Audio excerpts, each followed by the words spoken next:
And that was very important because of my belief and the belief of many other people that I have great respect for, that the world is going through I'll call it a meltdown. Once the people found out what had been done to them by their representatives, they felt that it would be much better for their health and safety to be somewhere else. My understanding, it was the third ever closed session of Congress. We found that no matter where the politician was and what committee he was on, when top secret things were talked about, they wanted to close the session early so they could get out and put their tips out to the news. So we don't have any confidentiality in that, so it leaked out, I'm sure. Am I right in assuming that you wouldn't contradict those leaks? I wouldn't contradict them at all. Thank you.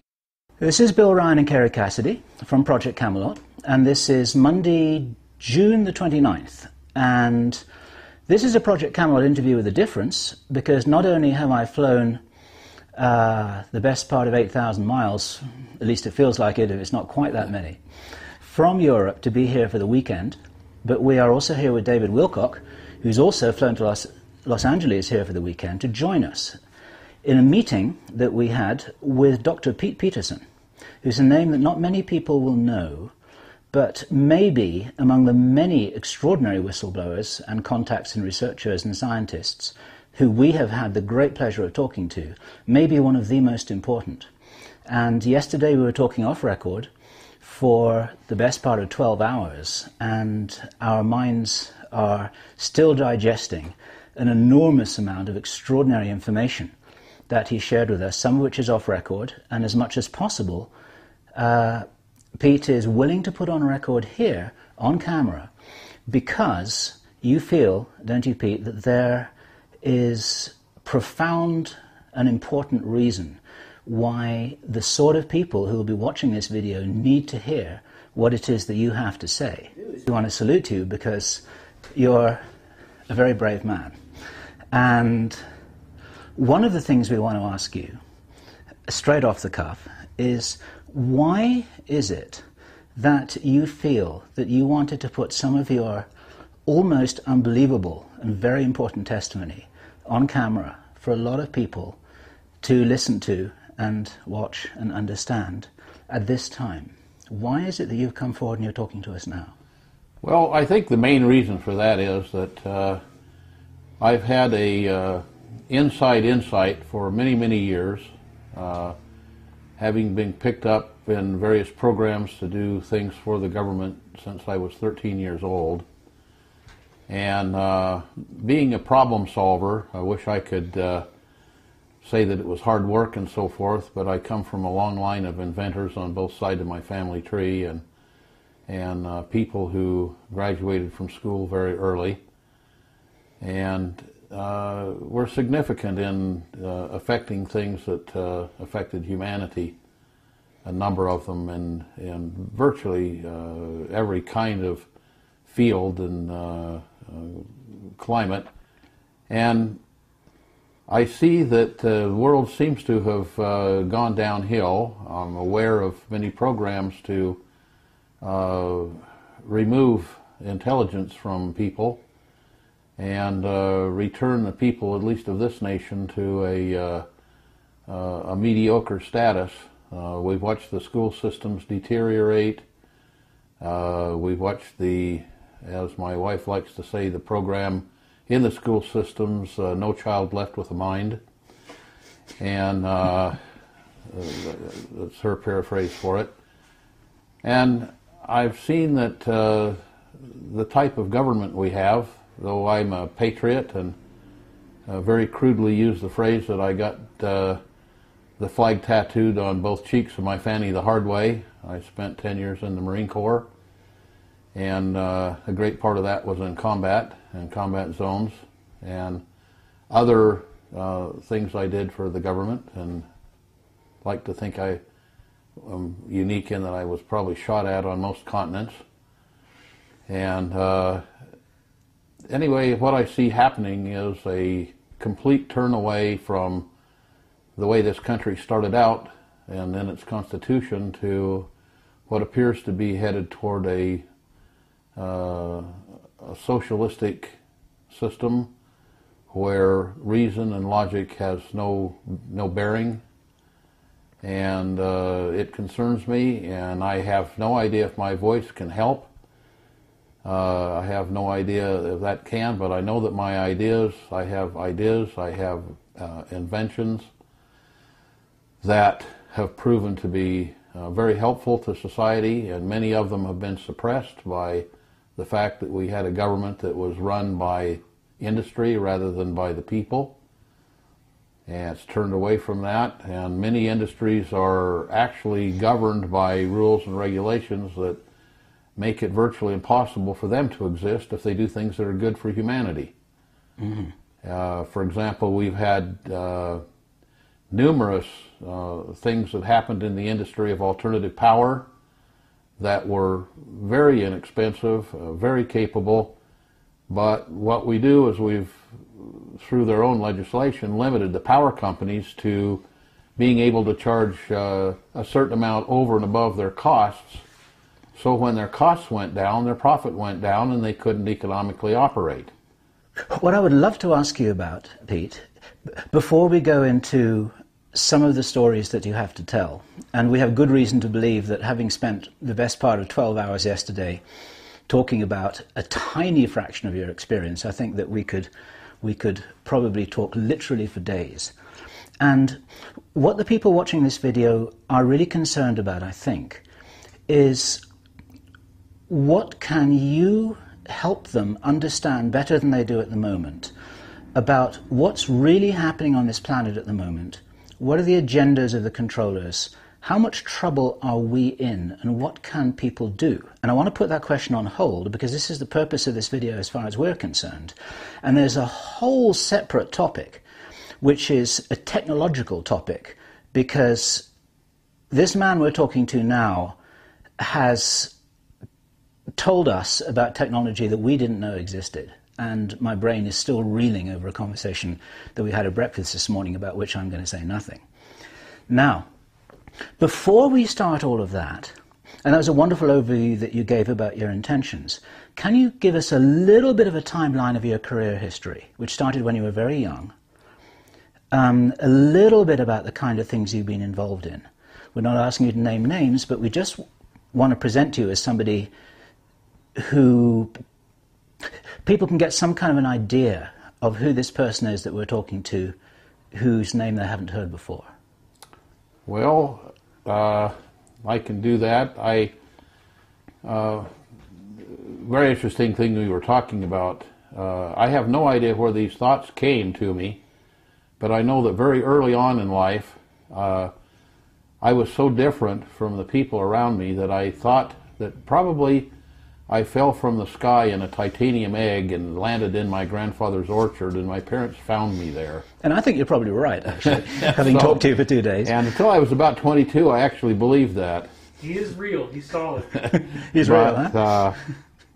Then I quit believing that when I was in my mid-20s, and in my last few years, I'm nearly 70, and in my last few years I've started believing that again. Because I find that the people I'm stuck with here on this little spaceship Earth don't seem to have the same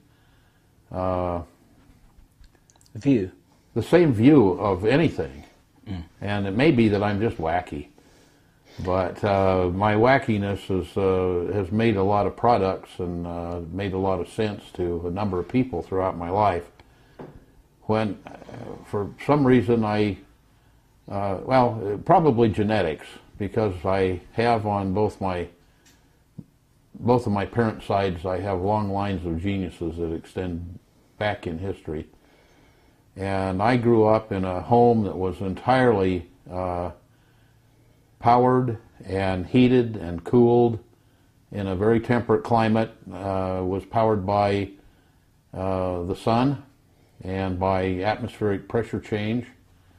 It was a home that had a gallery inside of it, much like Mexican haciendas, but was covered, where we grew all of our meat products in the form of chickens and rabbits and such, and where we grew all of our food products.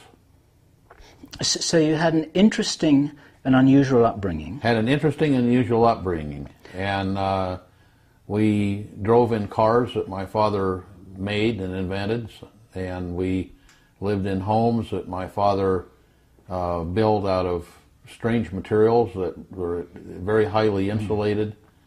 My dad was a pioneer in tilt-up concrete buildings, and was an engineer for the military when in my youth through Second World War.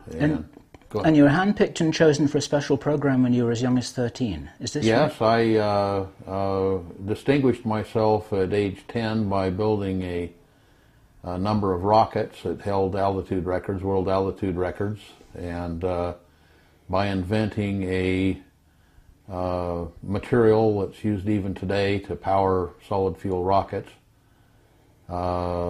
That material got out of my hands because I'm not a businessman and wasn't a businessman, and freely gave it away, and other people capitalized on it.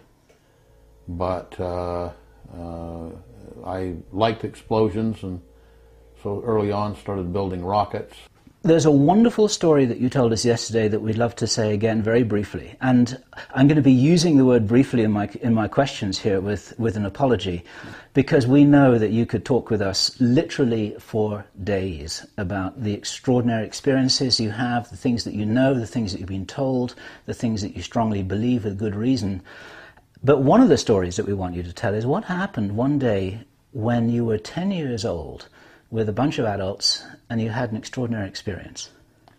Well, that I'll preface that just a little bit with the fact that as I was growing up, it was in a very small town, small country town, about 3 blocks long, and not a lot of people. My parents had a home that had a formal garden, and many of the local people would borrow that for weddings and family reunions and things like that, which my parents gladly lent them the facilities. And there was a wedding that went on, and as I remember, it was kind of in maybe June or July of 1950. And at that point, I had very limited educational resources in this tiny town, but one of the books that got me very, very interested in ancient peoples and anthropology and archaeology was the book that was written about the discovery of King Tut's tomb.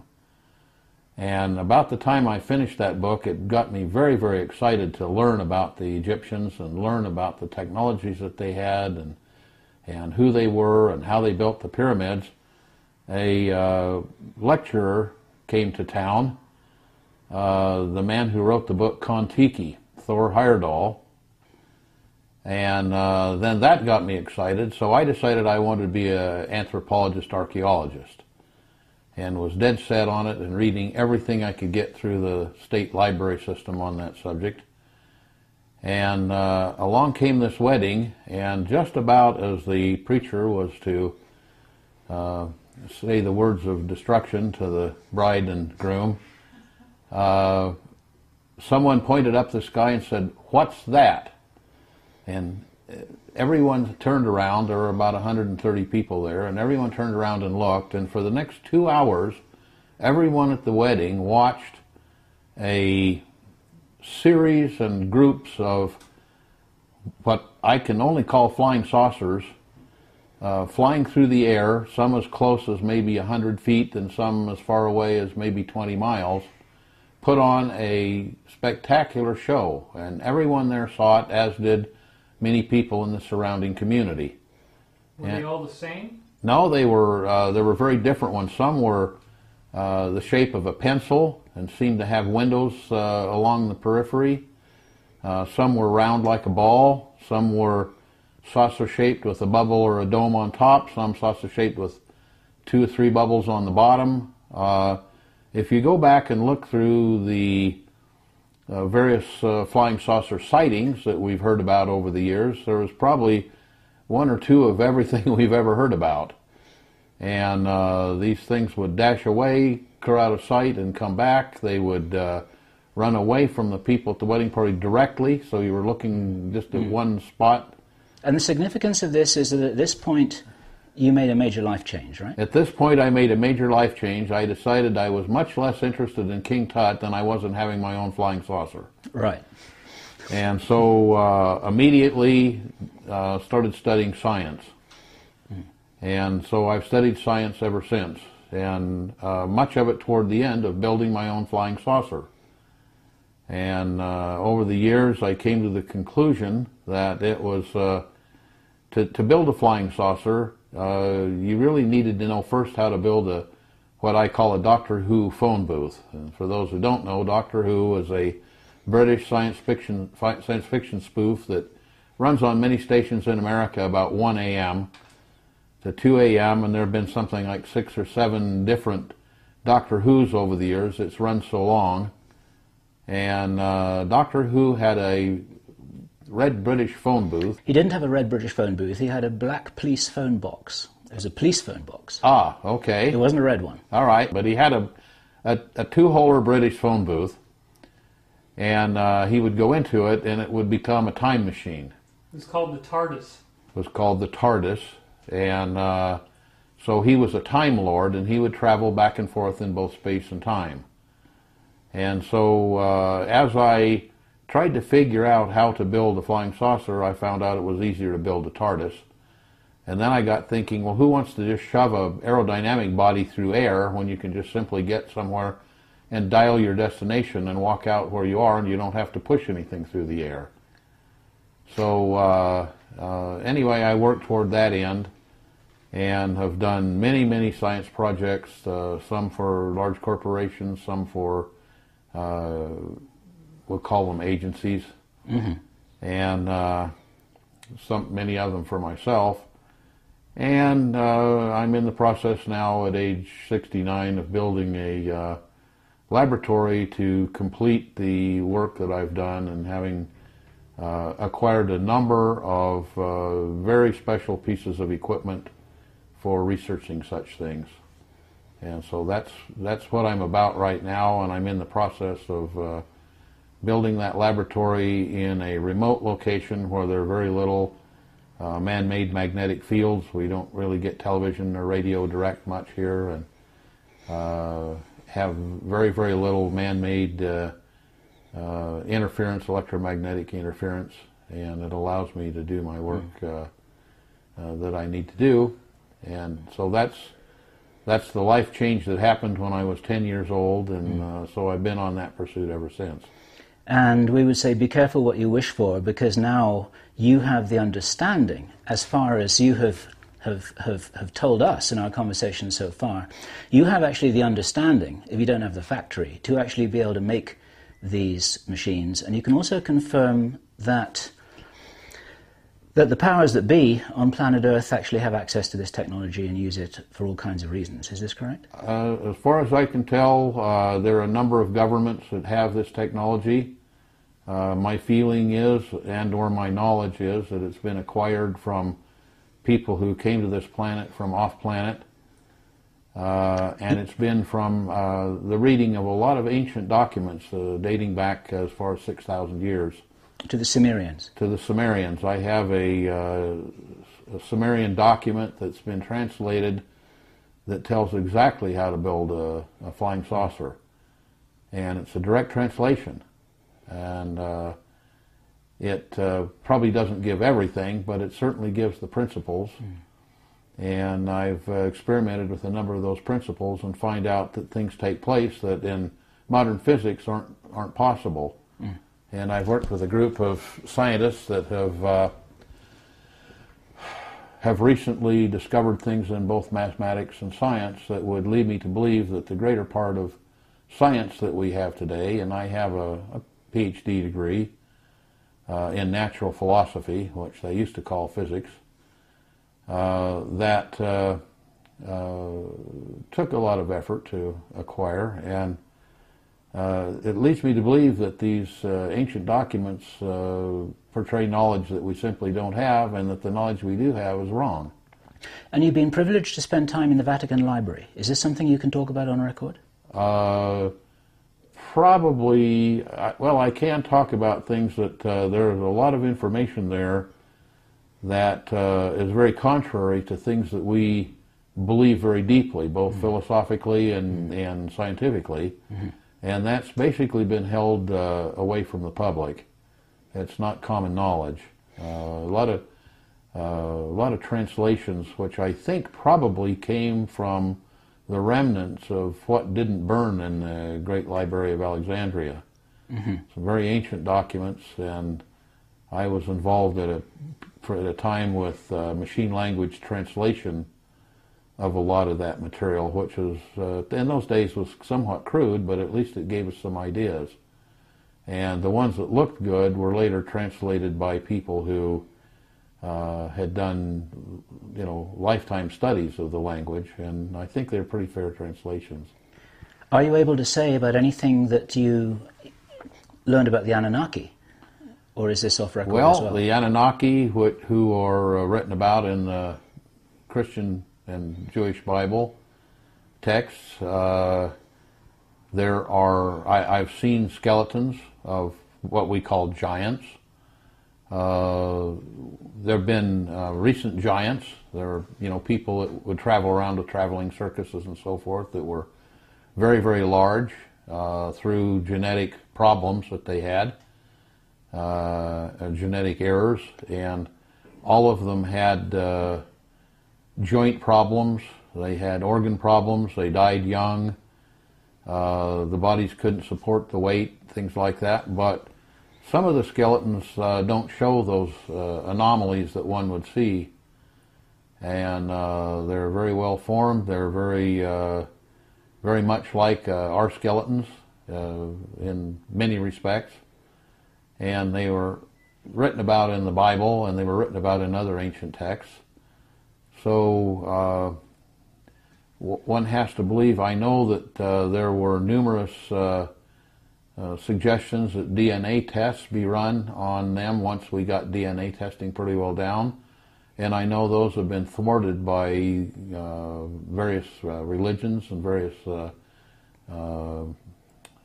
school bodies, people not wanting to say that there are things that we don't understand, or that they don't understand, or that they don't want to understand. But we human beings are from ET lineage, are we not? My belief is that, I'll give you an example. Radiocarbon dating has become very, very accurate. And we have very good records of cavemen that didn't have a language. They drew some drew pictures, some didn't. We found caves with their tools in them, with the evidences of their civilization, with their making crude tools and things. And there have been a number of spots that those were found, especially in Africa and Europe and the Middle East. And then all of a sudden, over an 80-year period, emerged a civilization that for 3,000 years had the same language and the same religion and the same writing and the same mathematics. And it was very, very advanced from things that came afterwards.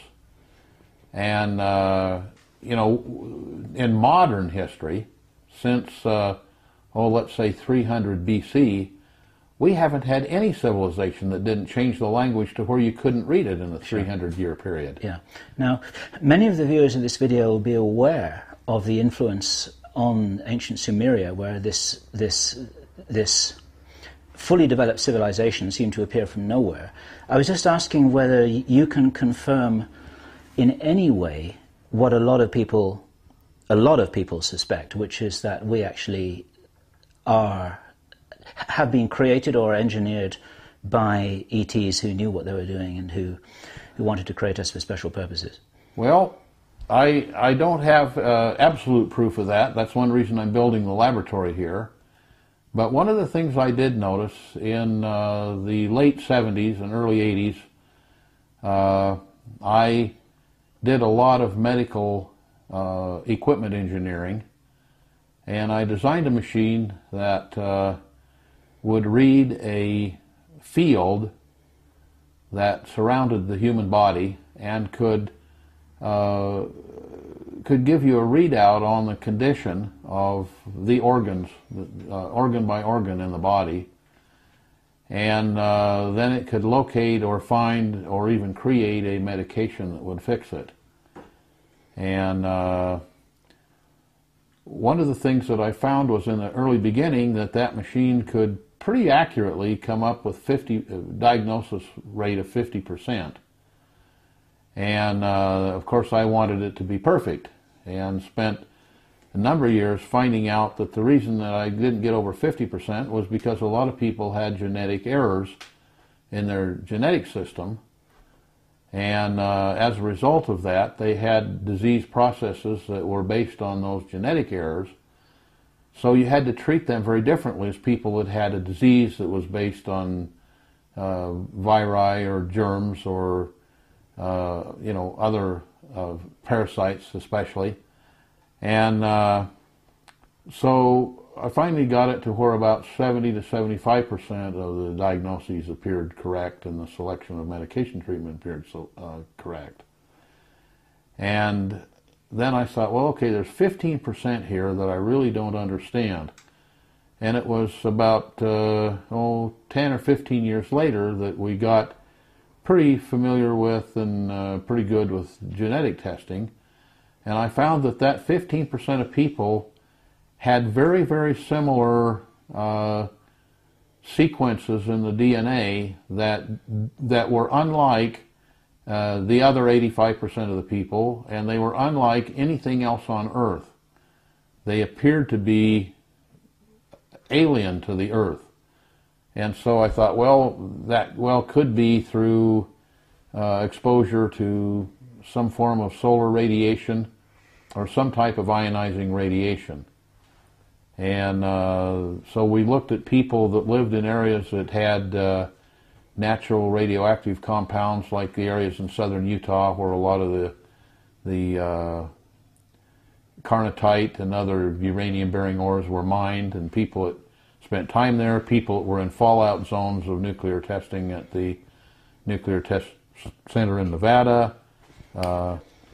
We sent the Gemini capsule up, and it went up, and, well, the first capsule that went up, and so we're all sitting in mission control and called up and, ground to capsule, hello, do you read us? Comes back, and there was dead silence, and everybody laughed because we had the thing, the last guy that went to work had to be the guy that ran for lunch, and right down the street from JPL, right above the Rose Bowl, was like one of the first Jack-in-the-Boxes. And you'd drive in and you'd order, and then they'd repeat the order back, and it'd come back, you couldn't hear a word. And so everybody realized that these astronauts had taken their turn going and getting lunch, and et cetera, and everybody laughed and thought they were simulating the Jack-in-the-Box effect. It turns out that that's the best communication we had. And so immediately Chris Kraft turns to me and says, Peterson, solve this problem. So I made a thing that we eventually called the lecture laundry, and it was a device that found out why such things took place, and they still take place. We still go to drive-ins and you can't understand a darn thing. But I built some no-noise microphones, but also had a device that removed all of that problem, and we found out there are 3 narrow pass bands where all the information of speech is recorded. 2 of them record the information. 1 of them gives you the identification of the speaker. But that one passband that gives you the speaker identification has to have a variable frequency start up and drop off. And so you have a little knob on it, so you turn it on in a lecture and you turn this knob until you can hear the speaker very, very clearly, and you can hear him perfectly. And you don't hear the airplanes go over, the police cars go by, people shuffling their papers, the noise from the cooling fan, the noise from the rear projection fan, etc., etc., etc. So anyway, one of the little things out of my life. But I used to build those, and when I moved to build my new laboratory 9 years ago, I quit building those. So that's one of the products I intend to put back in production. I checked to see why I couldn't get the final 15% of the diagnostic readings correct, and finally came to the conclusion that it was because these people had DNA that was had come from off planet, and that led me to think, well, if that's the case, there must be some kind of historical record. And when I went back and looked at the historical record, I found out that there are numerous records and numerous archaeological evidence that we were visited by people from off planet. And very probably, in my opinion, not only off planet, but extraterrestrial or extra solar system type of visitors. And you know, there's so many different people that claim having seen such things, that they existed, seen such peoples. There are several broad categories of such aliens. A small percentage of those could be attributed to anything from paranoia to just tall tales or whatever. But when you have as many as there are, all the way down through all of recorded history, leads one to believe that it probably was very, very true that such things existed. And as an example, anyone who wants to find something from the past, read Ezekiel in the Bible. Yeah. In the course of your work, have you encountered any documentation about the existence of our relationship with creatures like this? I have. Most of them I can't talk about. Sure. But yes, I've seen things written by scientists that I have very high respect for. Some were teachers of mine. Some were people that I worked with scientifically in other fields. And there were casual conversations about such things.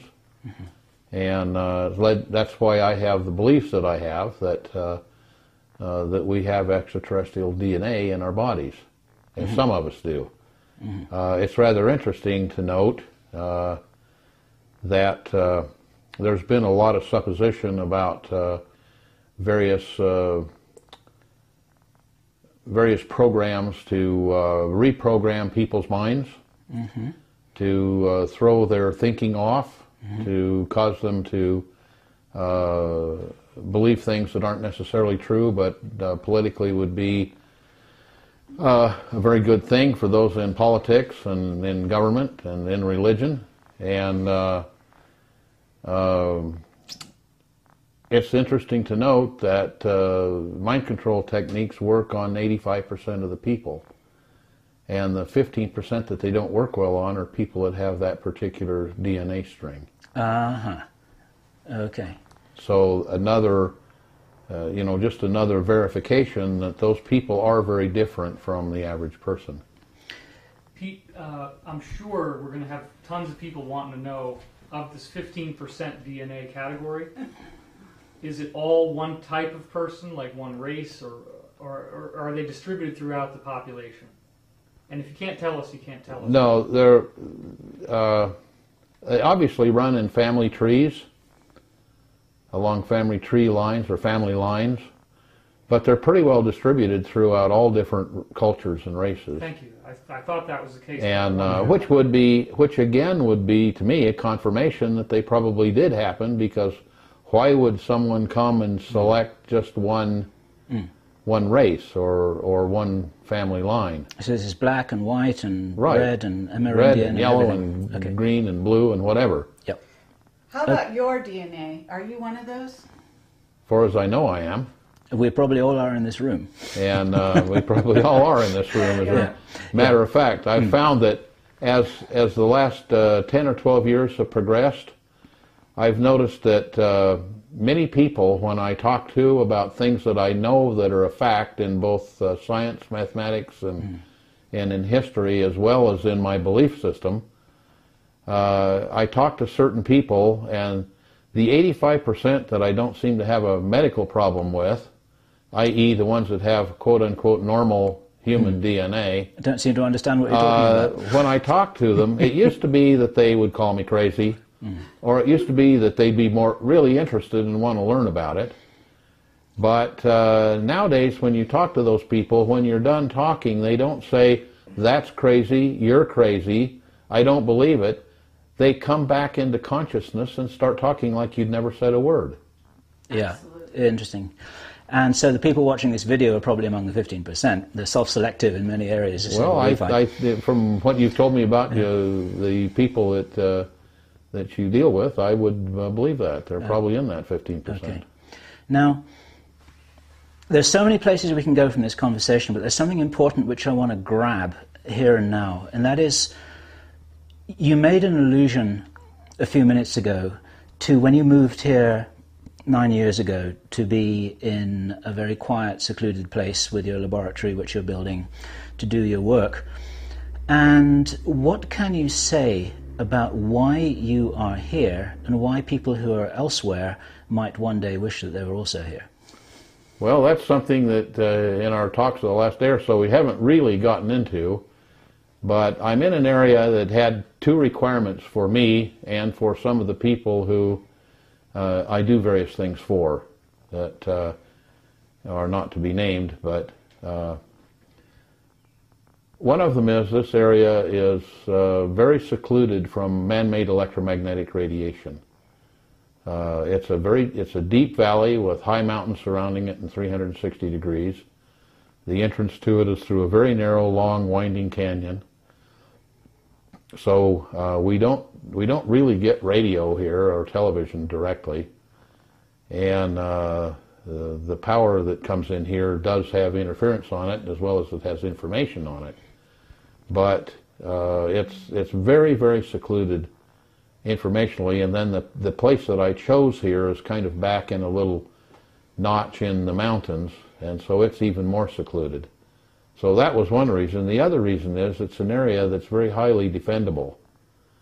And that was very important because of my belief and the belief of many other people that I have great respect for, that the world is going through I'll call it a meltdown.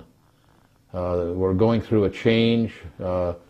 The alternative thought, radio and television shows and motion pictures are all, and books and movies are all fraught with the fact that something major is going to happen in 2010 or 2012, the end of the Mayan calendar. Earth changes, a number of things. The Yellowstone caldera is very, very active. There are areas up there where the ground has risen. My understanding is it's risen about 4 feet. We all know that there's got to be major volcanic activity under Yellowstone area because we can go up there and see the mud pots bubbling and Old Faithful geysering and you get the same smell the sulfur coming out of Hades. And metaphorically, the same thing may be happening politically. Exactly, and the same thing happening politically. We've best I can tell, we've been printing not only billions but trillions of dollars with nothing to back them whatsoever. And right now I have very dear friends in China that are offering me mature T-bills and mature U.S. bonds that they can't seem to get cashed, and that they're offering for 10 cents on the dollar. And they're trillions of dollars worth. It'd be enough that if the world court system would enforce their eventual payment, every man, woman, and child in the United States would have to work for 4 or 5 generations to pay them off. And what's the connection between that and your being here? Well, that my being here is I'm in an area that, because of its geographical location, has 4 seasons, but it has a good growing season. The area where I am exports both agricultural and meat product in far greater amounts than the people here would consume. 1 pry bar or 1 stick of dynamite would shut access and not egress particularly, but it certainly would shut access off, so that if there were indeed a failure of the currency and the ensuing political and certainly geopolitical meltdown, this area would be very protected from large groups of people with no money and therefore no food and no energy and whatever. People come looking for food would probably come to an area like this. Is there anything you can say about your belief of the likelihood of these events transpiring? I've been led to believe in numerous briefings, and people that I know in fields that very definitely would know and so forth, they've all warned me that I should be at a place like this, and many people, even those from Europe and other places that had very heavy financial connections and major cities around the world, have closed those offices down, and a great number of them have expressed a desire to move here if they haven't already moved here. When you mean here to this particular area? Here to this particular area. Uh-huh. So you believe that there's something very important happening this year, and this is why you're talking. One of the reasons why you're talking to us. One of the reasons why I'm talking. I've kind of, if you would, come out of the closet, because I think that the people that I find have are the people now that are, say, 27 years old and younger, have gone through a school system that hasn't schooled them, hasn't trained them, and obviously, because if you know anything about education, has very specifically not trained them and not schooled them in political science, certainly, and in politics and in economics and certainly geoeconomics. And they just they don't have an idea of what's going on.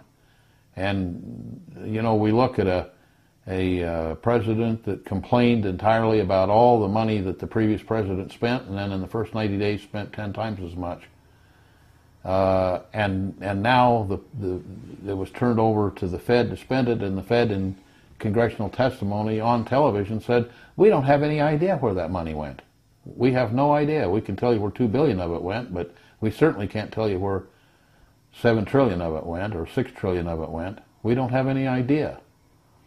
And, you know, the people have just let that pass by. Oh, that means that ourselves and the next 4 generations of progeny are going to have to work their whole lives to pay this debt off, and yet we don't even have any idea where it went or who has it. Mm-hmm. And it's certainly not out there helping the economy. Mm-hmm. Now, if this occurs, would this be a worldwide problem? Well, it is a worldwide problem. Okay. I mean, like the collapse of the look back at James Burke's programs on connections. And the thing of it is this is my opinion, but the unions had to do something to get the union members to pay their dues, and the only thing they really could do was increase their salaries, so the unions have increased their salaries to a point where the work has had to move offshore, because we don't have people that are willing to work and be blue-collar workers anymore. They want to work and get white-collar wages. The white-collar people want to get white-collar wages rather than wages that were consistent with their production. So in essence, they've stolen from the blue-collar workers and stolen from the rest of the world by loaning them money and then taking all their natural resources at very low rates. So this has happened all over the world. It hasn't just happened here. Mm-hmm. And so we're seeing economies beginning to fail everywhere. Mm-hmm. And we've been dealing with a system now for 70 years or better of fiat money, money that's backed with nothing. Mm-hmm. And it's like was said about the Irish when they moved into New York and into Boston. Everybody made money by taking in the neighbor's wash. Mm-hmm. Sure. In your personal opinion, and if you can qualify that personal opinion, it would be useful. What do you think may happen if there's some tipping point of social instability or financial instability that occurs before the end of this year? Well, what can people expect? Let's take a look at the Depression of in the late 20s. People had ethics. They had morality. Ethics and morality were removed from the school systems 25 years ago, and for specific reasons. It had nothing to do with reasons of ethics or morality. It had to do with political reasons. So they were taken from the school systems. So in the 20s, when we had a depression, people would go out to farmland and knock on the farmer's door and say, "Ma'am, I got 3 little kids that need to eat, and I'll shovel manure, I'll dig potatoes, I'll hoe the weeds out of the garden, I'll do whatever I need to do to get something to feed my kids." Now what people have been taught is that they're owed a living, they're owed to live like television says that people should live, and they don't have an ethic, they don't have a morality. And so what happens is if we have a financial collapse, it won't be like the 20s. It's going to be like today, and you're going to have anarchy and absolute chaos. And the government knows that. They've recently asked the service members if they would fire on civilians if they were asked to, which is entirely against the Constitution. We had a Second Amendment, and the founders of our country, in writing after the Constitution about where the Second Amendment came from, didn't say that we should have the right to keep and bear arms so that we could go get a deer and feed the family. They specifically stated we had the right to keep and bear arms so that if the government, with its military, got out of hand and tried to suppress the Constitution of the civilians, they could take control back, because the government was supposed to lie in the hands of the people. Mm-hmm. Now, not that I believe that the people are smart enough to handle themselves, because they're not. Otherwise, we wouldn't have had the last several presidents that we've had. We'd have actually had senators and congressmen thrown out because they wouldn't do for us what was necessary. Mm-hmm. And the senators and congressmen had no option, because we had so many splinter groups that they had to keep satisfied that they couldn't do what was necessary for the people as they were charged to do. Is there anything you can say on record about a recent congressional session that you attended? Yes. Probably better not said. Okay. But just note that there was the third, my understanding, it was the third ever closed session of Congress. Okay. I understand. But and it is on Google, so... I think many things have leaked out about it on Google. Mm-hmm. We found that no matter where the politician was and what committee he was on, when top secret things were talked about, they wanted to close the session early so they could get out and put their tips out to the news. So we don't have any confidentiality in that. So it leaked out, I'm sure. And am I right in assuming that you wouldn't contradict those leaks? I wouldn't contradict them at all. Thank you. But weren't they told to? Weren't some of them getting out of the country to relocate in South America? Ask them that. That's my understanding. Because George Green has given us testimony to that effect. Yeah, that's my understanding, that a number of them felt that once the people found out what had been done to them by their representatives, they felt that it would be much better for their health and safety to be somewhere else. Mm-hmm. And that kind of says it all. Do you know anything or suspect anything about, once the financial system fails, if it does so, what would it be replaced by? Well, up until a few days ago, I would say it would have been replaced by a world currency. Remember, the last 4 presidents have all been members of the Council of Foreign Relations, and have openly stated that they're moving toward a one-world government. and believe we should have a one world government. If we had a one world government, we'd probably have a one world currency. And it might even be they were smart enough to have a currency that was backed by something real, like gold or silver or various metals. I've always wanted to see a commodity-backed currency. So you could have a currency that was worth so much corn or so much wheat or so much, something that was a real tangible thing. Up until a few days ago, you said. Up until a few days ago. What changed? What changed was, my understanding is now that the NAFTA and GATT agreements basically put us into a system where we had Mexico, United States, and Canada almost as one government with three parts. And there was going to be, it's been highly rumored that there was a printed currency available, pictures available on the internet, et cetera, because there's nothing that's a secret anymore. That would have currency, different colors and different sizes for different denominations, and was to be called something like the Amero for North America. It's been rumored that that currency is being destroyed now and replaced by another U.S. currency that is being printed, and that would make a lot of sense because there's so much well, the money that's being printed is funny money because it's backed on nothing, but also there's been so much counterfeiting, especially out of Iran.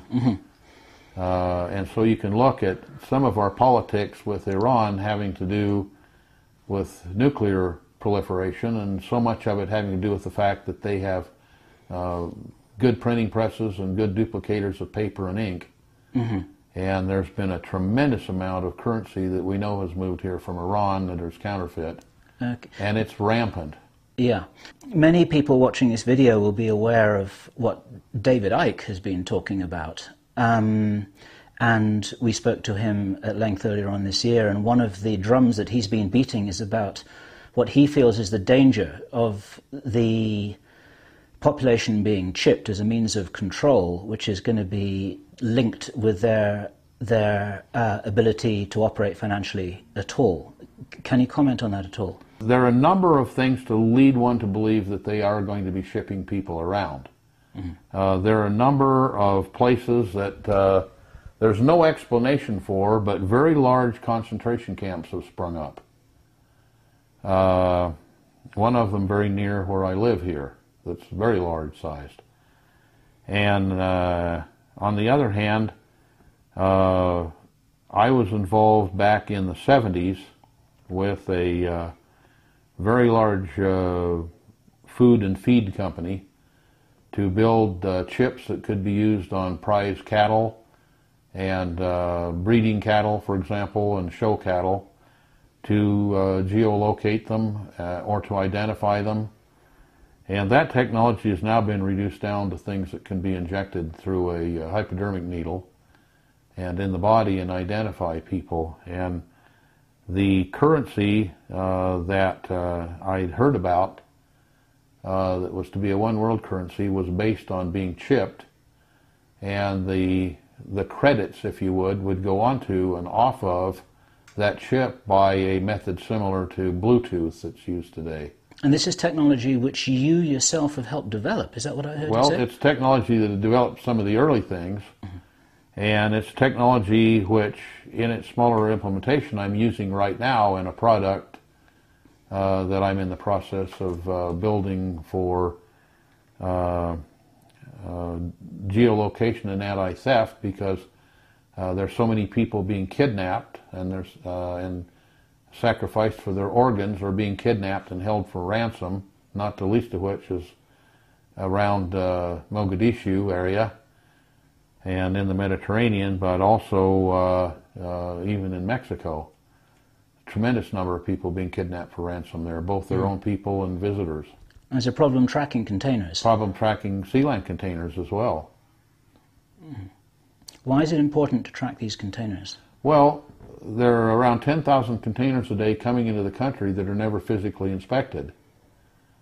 And we know that weapons of mass destruction though this is not totally announced, but we know weapons of mass destruction are coming in those containers. We know terrorists are coming in those containers because we see the evidence of it afterward.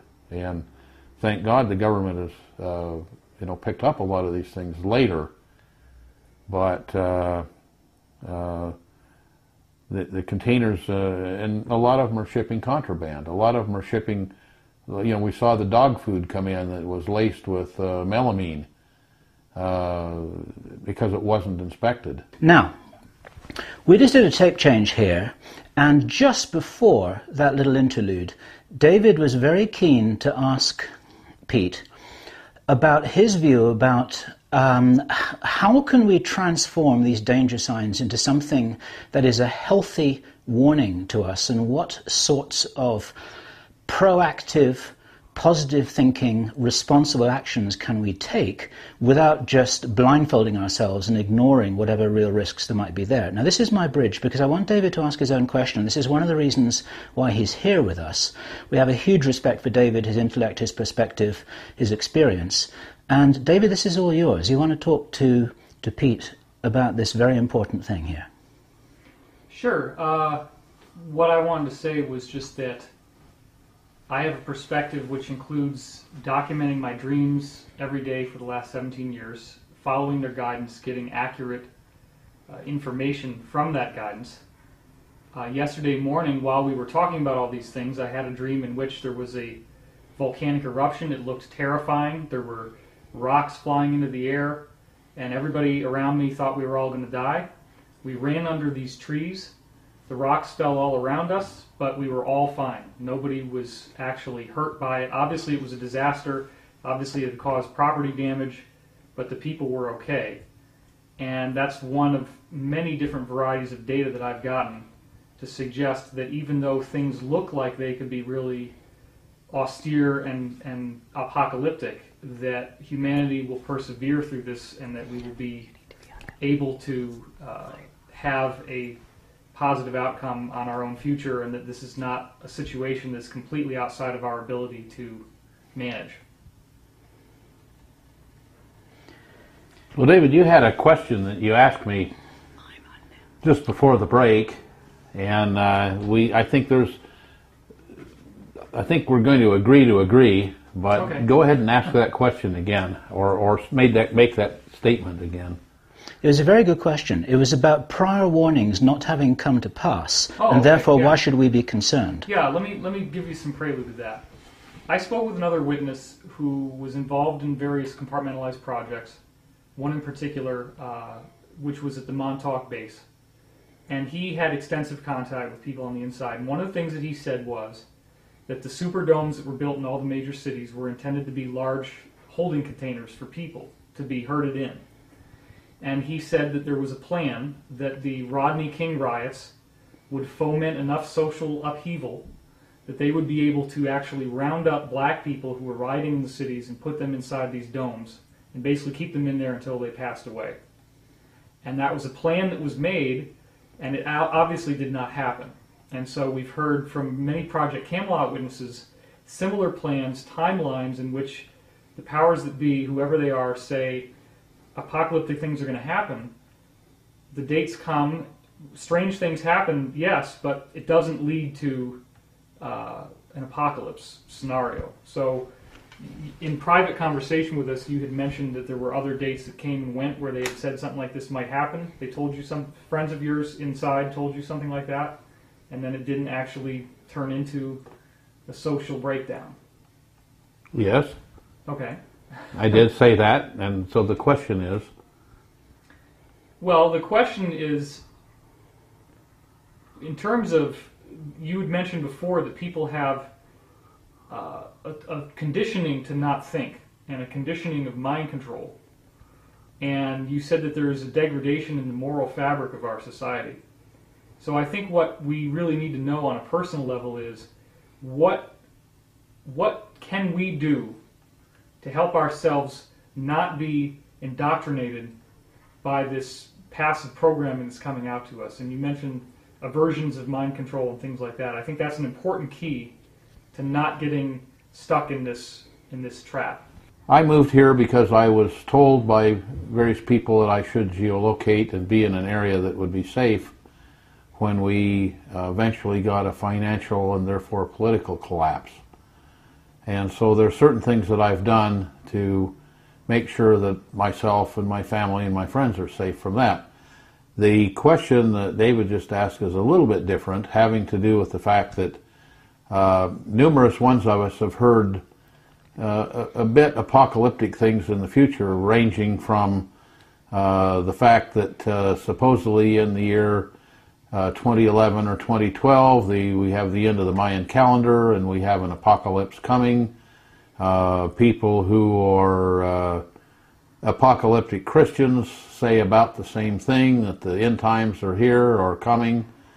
We've heard very, very dire things about the economic posture of the United States and the whole world, and we see things happening. We see Iceland, for example, declaring bankruptcy, and I hear from people that I know in the banking system that a number of the European states are going to follow them in bankruptcy, and when the U.S. currency fails, which I can't imagine that it won't because we've printed so much currency and put out there that's backed by nothing, it's all beginning to come home and roost. The T-bills and the bonds are coming back to us, and I can't see what's going to happen there. We have the huge collapse that when before the current president took office, $16 million was going to solve all the problem, and please get this bill through, and we can take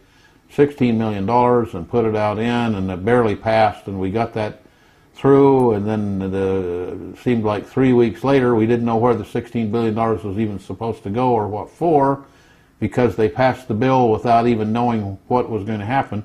That $16 billion disappeared immediately, and now all of a sudden we needed $7 or $9 trillion, and then we needed 20. And so we don't have any idea where that went. And so the things we've heard in the past about there going to be a failure, the time came and left and there wasn't a failure, but this money was pumped somewhere, and of course the system had a lot more inertia than we anticipated. So now what we have is something that the actuality is coming to roost. I drive around in the town that I live nearby, the large town. It's about 50 miles south of me. And drive around there, and I look in the little malls, and I look in the big malls. The big mall has closed. We only had one mall in the town, and it's a gross population, nearly 750,000 people. And the one mall that we had, the people that had the mall failed and went bankrupt, and it's closed. All the stores that sell non-essential items, jewelry stores, bed and bath stores, etc., most of them have closed. Sporting goods stores, most of them have closed. What you're saying is that we haven't been here before. So we haven't really ever been here before. We've heard that things are going to happen, things are going to fail, but life continued on as normal, and the government continued to print money and pass it out to its friends and so forth. And so therefore, we're in a bit different set of circumstances. I moved here in 1999 because I was told by 2001 that the system was going to fail. And here we are 8 years later, or 9 years later. In fact, you were ordered to come here. I was. And so we found out that no, it didn't fail. And I'd go for a briefing, and there'd just be a shock. We don't understand it. We don't have any idea why it hasn't failed. I mean, we just don't know. The only thing we can do is say there was so much inertia. Mm-hmm. So now it's beginning to fail, and it isn't just beginning to fail. It's increasing on a logarithmic scale, and very shortly I see that it just about has to do that. Which then brings us back to the first question that David asked just before the break was, what do I see that we could offer the listeners out there, something that they might do? And I can say, well, in my personal opinion and what I've done, I put my money and my talent, my skills, and my abilities where my mouth is. I've come here and I'm self-sufficient. I grow all my own meat. all my own vegetables. I have stored up those things that are going to be critical to society. I picked up the tools that I didn't have that allow me to do things in a such an environment and such a society to produce things that are going to be necessary for people to have. And you can even make your own radio and probably fuel your own truck. Exactly right. And I have a number of vehicles that I now have engines that will burn alcohol. I have the equipment, and I have the seeds, and I have the tractor, and I have the land, and I have the water to grow material that I can make alcohol from at a much larger rate than I need. Now, a lot of people listening to this will say, but I'm in the middle of a big city and I've got a wife and a mortgage and 2 kids who are at school, and I hear what you're saying, but what can I do? I'm not in that situation. What would you tell them? Well, I've taught survival for better than 40 years. And my particular area of expertise in survival was urban survival. And I was asked to write a book about urban survival, and I started the book out, and I can tell you that, and we got into that a little bit earlier, I can tell you that today there isn't any such thing as urban survival. Who knows their neighbors? In 29 people knew their neighbors, and they had ethic and morality. Now the ethic and morality has been taken away from the children, and the children are now in their 20s and 30s. The community's gone. The community is gone. We don't have a community that would do that, and we have people that have children, and now some of them have a couple children. What are you going to do when your kids say, Daddy, my tummy hurts, I haven't had anything to eat for 2 weeks, and you smell the next door neighbor over there who was a wise squirrel and put something up, and you smell him out on his barbecue because he's got no power but charcoal, cooking a couple of freeze-dried steaks. And you have to ask yourself, what would that person do? Okay. But there are a lot of psychological operations that have been put in place in preparation for all of this. And there's mental self-defense, or mental preparation, emotional preparation, spiritual preparation. Is there something that you can speak to about that, whatever people's circumstances are? I will do that, but first I want to suggest that take a look at the things that have happened. Forget the political, economic situation. Let's take a look at things that have happened in this country over the last, say, 4 or 5 years. You've got the debacle that occurred in New Orleans, and then you've got the next debacle that occurred in Texas and Mississippi. And you got to see that, no, all those people couldn't leave town because they got out on the freeway, and the freeway was jammed, and everybody got stopped, and they ran out of gas, and there wasn't any gas. The people that owned the service stations left to get out of town also, so there wasn't anything for the service stations. You look at New Orleans, it was, I knew people that were getting water to New Orleans that had been ordered a year. It was a year until it got delivered. There were people who got thousands and thousands of trailer houses that were stuck in the Midwest and never got shipped down there. Nobody got to use them. But by the time they got where they could have put them down there, the things had already decayed, and they found out they were made with the wrong materials, and they were outgassing toxic things. Yep. That was how well the government was prepared for that, and they saw it coming and saw it coming and saw it coming. Nothing happened. Then you look at the people that live along the Mississippi River and its feeding tributaries, and they've had floods virtually every year, and every year they have floods, and they go back and rebuild their houses with lots of insurance money, and then they have floods the next year. We have, the weather is changing, and I think it's changing to the colder rather than the warmer, but anyway, the weather is changing very definitely. It's changing right here where I live, tremendously so. And the last couple winters, we've had 2 to 3 times the snow that we had the previous 10 years.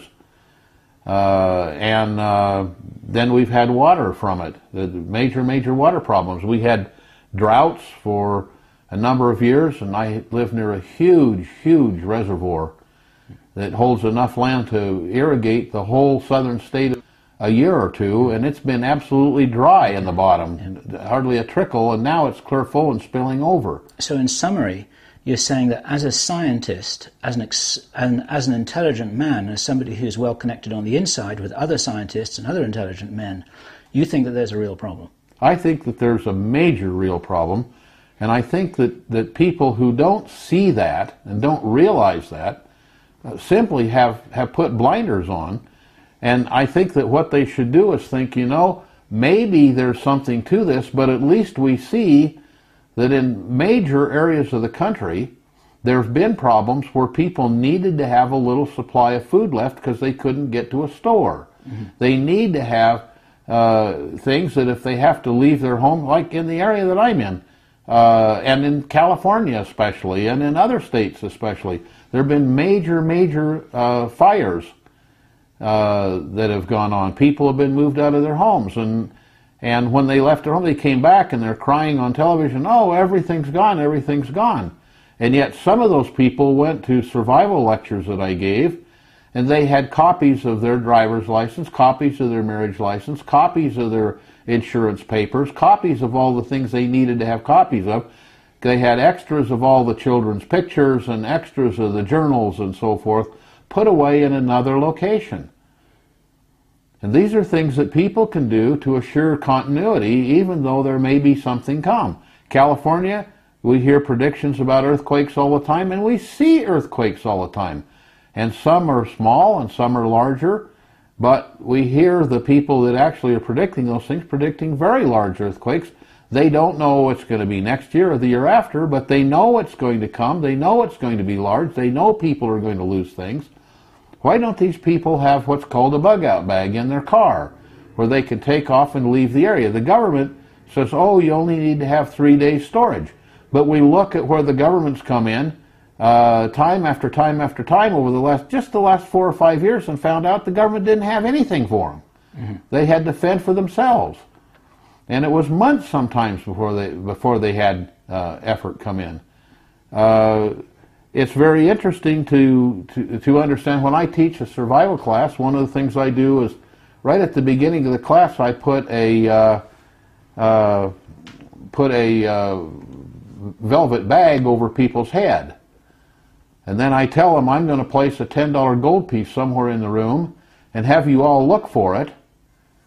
And whoever finds it gets to keep it. And so I do that, and then I say, okay, go look for it. And immediately someone says, oh, here it is. I have it. I found it. And everybody takes their bag and says, well, that's no fair. He didn't have a hood on. And I say, okay, so let's say that there's a big earthquake or a big emergency.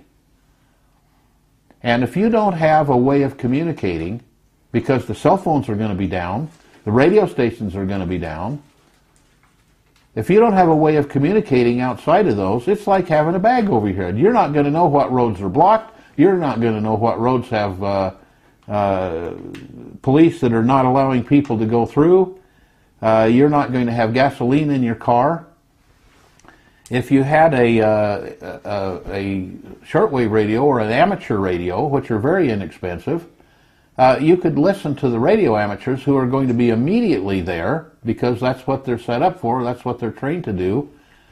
And if you had an amateur radio license, which anybody can get these days, it's like you had eyes. You can see where to go, where there's problems, where there are not problems, where there are riots, where there are not riots, and carry on and go there. If you had a bug-out bag in your car, you'd have gas and fuel and medical supplies and things to keep you warm, things to keep you cool, all packed up, ready to go, just a small bag. So there are a number of things that one could do to become aware. But there's a lot that has been done to dumb down the population. And how can this be reversed? How can that be aided? And I want to make sure that David gets a chance to answer his own questions. What I'm trying to do is to support you in that, and I want to give you airtime here. There is a compartment of reality that we can talk about in which people are on this planet and there are forces that appear to be almost outside their control to do anything about other than, as you said, preparations for the sake of survival. Then we also have another context, which is that you are apparently directly aware of extraterrestrials who are not strictly negative. In fact, you mentioned to us before that a lot of them are positive. And we know they're out there, we know they're visiting us. And while I don't believe they're going to just come down and save us from problems, there appears to be a greater reality that we are all involved in, and that this situation, my understanding is that the situations we're going through are going to be instrumental in helping to purge the negative influences on this planet that have been prevailing for so long, not make them worse. There will be certainly a crisis time that we go through, but that's part of a passage into a more organized and enlightened society. That's how it's been explained by many different accurate sources, in my opinion, including ancient prophecies that speak of the coming of a golden age. Well, one of the things that I did in studying survival was I went to numerous places on the face of the earth where there were survival type things taking place, whether it be genocide in Africa, whether it be eruption of volcanoes, whether it be tornadoes and tsunamis. I've gone to those places studying survival, and I know one thing. There's one person I can rely on, and that's me. And all the rest is conjecture. I found out that the people that survived were the people that were prepared, and some were prepared mentally, and that's the major preparation that you could do. But I know that when you believe in other people, that may or may not happen, but if you believe in yourself and follow up, it does happen. And you don't have any worry. And I found out that a few days or a few hours or even a few minutes can be the difference between life and death. And so I would just as soon spend a little time and a little effort and a little money and be able to take care of myself and my people. And if other things happen, so much the better. I have things I can share with others. Yeah, I don't dispute that at all. In fact, I am very well prepared for eventualities in myself. We also at Project Camelot have interviewed enough different witnesses that we are trying to look at the big picture perspective, and I do believe that we have an intelligently guided planet. I do believe that the things that happen on the planet are not random, and I do believe that society itself is going through an evolutionary process. And a lot of the things that you shared with us already off the record revealed that there are potentials of the human being much greater than what we currently understand. You've also suggested that there are efforts to suppress our natural ability that have been put in place. And I think that while absolutely preparing is important, I think anything you can tell us about how people can strengthen their intuitive faculty so that they have an ability to get in touch with that part of themselves that does have the knowledge. You've mentioned remote viewing before, too. If they have some way, something you can share with us, a way in which people can greater empower themselves to the greater awareness that they actually possess, and how that could help them through these transitional times. I think that would be important to hear. Well, actually, strangely enough, we really agree. And I think we're both saying that one should do both, because then you don't have to rely on anything. You don't have to rely on somebody else. And that's the problem. What's been taken out of people over the last 20 years is responsibility. People have to take responsibility. And if you look at over the millennia, the people that we've considered major prophets, such as the prophets of Mohammedanism, prophets of Christianity, prophets of records such as Nostradamus, and so forth. Every one of those and all the religions have said, take responsibility and prepare yourself. And it's the things that David's talking about to prepare are exactly correct. People should have those skills. They should go out and practice those. And I know that your group has been superb in providing evidence and providing a website that's a fantastic website where they can go and look and find out people that are talking about such things, people that are saying such things. I'm basically a warrior because that's kind of my path. And I've noticed that there isn't anybody out there in this world that's taking care of me except me. Mm-hmm. And that's not necessarily true because the knowledge, the intellect, the experience, the vast experience that I have has been handed to me on a silver platter. It's like I stuck my hand in the air to volunteer and got a hiccup in my rotator cuff, and my hand just stayed up, and I ended up volunteering for everything. And everybody thought I was volunteering, and so I got stuck into a number of different things. But none of it, as I look back on it, was by accident. And I know that there are a number of people that were students of mine that were in New Orleans, that were in the Gulf area of Texas, that were in the river areas in Ohio and Nebraska and so forth, and Tennessee. And I know that all of them, when the time came, just simply threw a bag in the back of their car and headed out, and they were fine, and all their family records were preserved, and all their family jewels and things, everybody knew where they were. They were all in one place, threw them in the car, off they went. The car was full of gas with a little trailer with a couple gas cans and a tent, and they were fine. And I'm just suggesting that that is a very wise thing to do in the day like today. Whether the prophets of doom are correct or whether they're not correct, let's say you put aside 5 months worth of food. Well, go take a look at the prices in the store and the prices 5 months ago and tell me you wouldn't like to buy 5 months ago's food, or today's food at 5 months ago's prices. You know, it's better than any investment you could have made. It's better than any stock I know of. It's even better than gold. And if a disaster comes, it's going to be worth far more than gold, because it'll save your life, where gold will just get you robbed. Or silver. And I tell people, if you're going to save gold, for crying out loud, save some silver. Because if we have a collapse, when it comes, get yourself a wheelbarrow, and if you come to my place and want a loaf of bread and you've got an ounce of gold that's worth, at that time, $2,000, I'll swap it for a loaf of bread. And if you got a quarter that by that time is worth $3, a non-numismatic silver quarter, I'll swap it for a loaf of bread. Take your pick. Right. So there are things that people can do that, and there are things that they can do. There are a number of remote viewing courses, and many of them are very good. I'd suggest you do remote viewing. But I said, besides remote viewing, I know one thing that's certain. I can take my little ham radio, and I can pick it up, and I can call on the ham radio repeater, and I say, what's the traffic like on Route 17 going out through Palmdale? And somebody's going to say, oh, all the cars are stopped and they're not letting people through. Or they're going to say, oh, the traffic's flowing just fine, and I know that's the direction to get out of town. Sure. A lot of people would want us to ask this question. It's almost a matter of duty, and that is, how much does Obama know about all of this, in your opinion?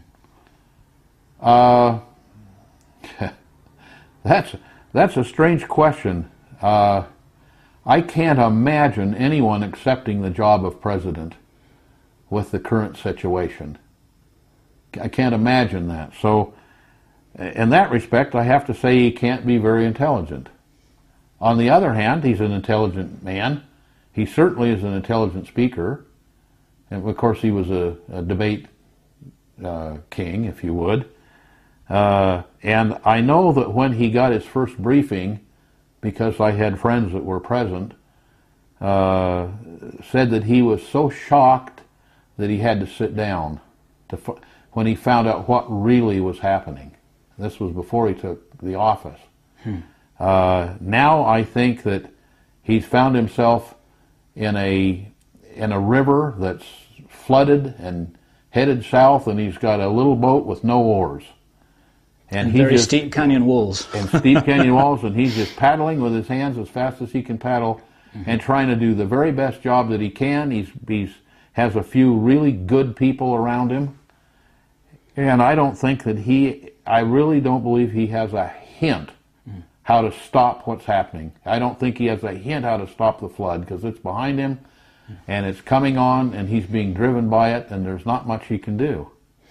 Now, speaking about having good people with him, just using that turn of phrase, would you confirm that there are good people who we have, euphemistically call the white hats, in the government and the intelligence and in the military, who themselves are patriots as you are and who are trying to do their best from the inside to avert these things? Absolutely. There are many people that left the military. Most of the good people left during Clinton and Bush because they couldn't pledge allegiance to the president because of the things that were being done. So many people left. On the other hand, there were many people that stayed behind because they knew they were going to be needed, and they sacrificed not principle, but they had a higher knowledge and stayed behind so that they could apply the knowledge that they had when the time came. That's where they thought they would be most valuable. That's where they thought they would be most valuable, and they were the true patriots because they did what was best for the people rather than what was best for themselves. And these are the people who are keeping you informed sometimes, is that Some right? of those people are the people who are keeping me informed. I understand. I mean, it's more that they're keeping me informed because they call me for ideas, and I'm kind of an idea man, and they call me and ask me what might we do here and what might we do there. Because you're above all a problem solver and a technological... I'm basically a problem solver. Do you think there's ever going to be a disclosure that any of this stuff about UFOs or other races not born on Earth would ever get out to the public? Well, I think it's interesting. I've been told that a number of the apocalypse films that have come out recently and a number of the science fiction things that have come out recently as movies have been partially funded by the government. Wanting to get familiar in our minds the idea there might be people that could come and help us. There might be some kind of divine providence that would help as well. And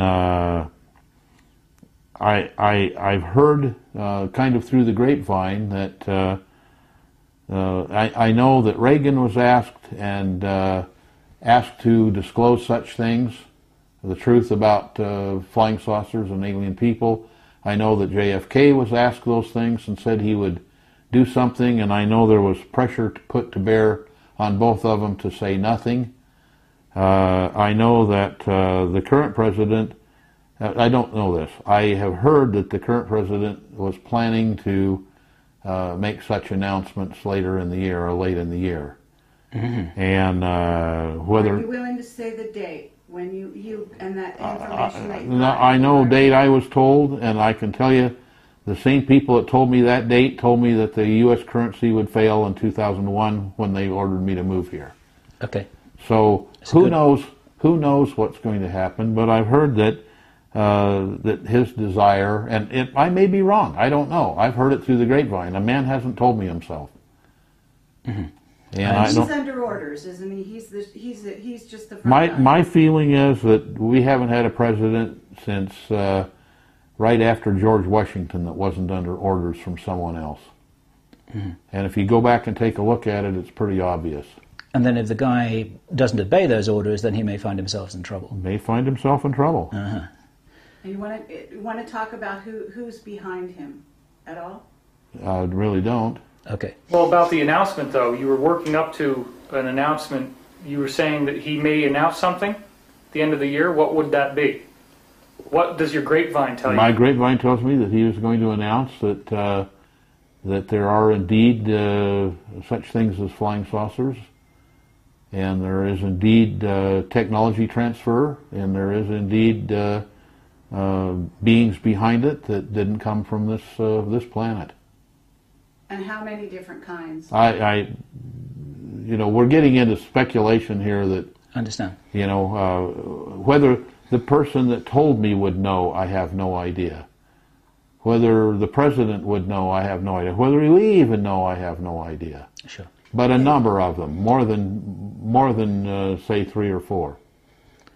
Good. And then if you go, if you go back and look at the number of people who seem to have seen such people, you get kind of there's a reptilian type, and there's a long face type, and a round face type, and a tall type, and a short type, but it isn't just like one person said this and one person says that. It's 50 people in the U.S. and 20 people in Germany and 300 people in Brazil and 80 people in Africa say this. Yeah. And then for the next bunch, there's maybe 40 or 50 in Russia and 25 or 30 in Germany. And, you know, you can't discount all of those things when from totally disparate regions that have no real communication and people have no real communication with each other, you hear people doing exact descriptions and large amounts of exact descriptions. And tens of thousands, if not hundreds of thousands, reporting contact with the little guys with the almond-shaped eyes and the big heads, right? Who many people say are responsible for abductions. Do you know anything about that at all? All I know is that I've talked to a number of those people, and many of them seem to me to be very credible. Many of them seem to me to have read somebody else's report, and then they wanted to be in the thing and made it up. Okay. Are any of these abductions military operations? I wouldn't have any idea. You don't know? Okay. Look, I can't see why the dollar didn't crash in 2001. Absolutely couldn't see why it didn't crash. Because it was backed with nothing. And it was inertia, in my opinion, it was inertia only that carried it on. And sure, there were a lot of people behind the scenes manipulating various things. You saw how they manipulated billions and billions of dollars that didn't even, not only were bogus dollars, i.e. dollars that were printed with nothing behind them, dollars that didn't even exist. I mean, people fail to look at this fact. If let's say, and we'll use just round figures, let's say that there's $1,000 issued. Okay, who issues the dollars? The Fed issues the dollars, totally outside of the Constitution as far as I'm concerned. The Fed issues $1,000. Let's say they then rent those dollars to the bank. What does the bank do? The bank rents those dollars out to people so they can buy a car, a home, whatever. And they say, we'll rent this out to you and it'll be at 5% interest. Now what that means is they've taken $1,000 and they can, if they have $1,000, the banks are allowed to loan out $17,000. So you have, let's say you have 10% interest on $17,000. So now that's $10,000 plus another $7,000. Where does the $7,000 come from to pay it back? It wasn't ever issued. It didn't ever exist. Yeah. How can they pay back more than there ever was? And people don't understand the concept of, you know, fiat money. Yeah, right. It will be. There are many videos on Google that people can watch on this very subject and get educated. Yeah, absolutely. And the problem is that people have been taught if you just stick your head in the sand and don't look, it isn't going to bite you. And keep on watching American Idol and you'll be all right. And keep on watching American Idol and keep on going to the movies and keep on, you know, whatever. I'd like to say one thing. There is footage that you can see of an announcement that Rumsfeld made on September 10th, 2001, about money that was lost in the military budget to the tune of $2.3 trillion the day before September 11th. So is that in any way related to what you're talking about with the year 2001? Probably is, and there are a number of other things. Let's look what happened on September 11th. A building that wasn't even involved crashed to the ground, and in the basement of it was stored a massive amount of gold. It was never found. Okay, never found. And why would that building fall down? Not even ashes fell on it. It was out of the wind pattern. Right. Where did that money go, and why did that building fall down? Well, do you know the answer? I think I know the answer, but I don't know that I'm convenient with giving that answer because, you know, I don't want to prompt somebody to go look for it because I know what I feel they'd find. I think what they'd probably find is an early grave. By now, people watching this video will understand why we were so keen to introduce Pete to this audience, and will understand what we were saying when we referred to 12 hours of off-record conversation yesterday that we haven't even begun to bottom out even so. And what we're able to provide here is only a very short summary of some of the things which Pete knows. And so, with apologies, we're going to move on, because we've only got a certain amount of time and a certain amount of tape, to other areas, because there's an extraordinary amount of experience and information which you may want to share. And let me first of all ask you if you're willing to share any of your experience about working with Russian scientists and in what capacity you did that. Yes, I'd be more than happy to do that. Some of it, at least. After the fall of the wall, I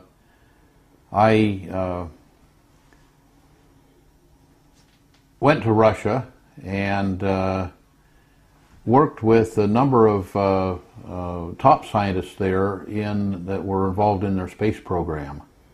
And you went to Russia, let me say euphemistically, in a professional capacity? Yeah, in a professional capacity. And I came by invitation and went there. One of the things we did was we took, and I'm going to use Russia in general terms, meaning the old Soviet Union. I went to the USSR. various countries that were at one time part of the USSR. And I was there, for example, when Ukraine declared their independence. Mm-hmm. And I knew the man who was the first president there. And so we took out of the USSR a lot of technology that had been pent up and brought back and donated it to the government here. And I got to see brilliant technology that some we knew about, some we had, and some we didn't have. Specifically in material science and in things that could be used to generate alternative energy, new ways of building motors, new types of materials for building motors and spacecraft, new ways of storing electricity in capacitors, which would be very handy in making electric automobiles, meaning that you could take all the energy that normally is sent to the air as heat and braking and put that energy into a capacitor device, which would then bleed off into a battery and recharge the battery of the car to a certain extent. Did the technology behind the Aurora come from the Russians? No. That technology was invented specifically right here in the United States by a scientist that in my memory, worked for General Dynamics for a period of time, and probably worked for Rocketdyne or General Atomic for a period of time. Remember, General Atomic was highly disturbed when Lyndon Johnson refused to give them any more government contracts unless they'd move from San Diego to Texas. But the Aurora's been mothballed anyway, because that's old technology anyhow. I would assume that. Okay. But it was a technology where you spray gas out through a surface and then explode the gas, mix it with oxygen, and explode it, and it was like push shooting a pumpkin seed. The pressure external would push against it and push it forward at very high rates of speed.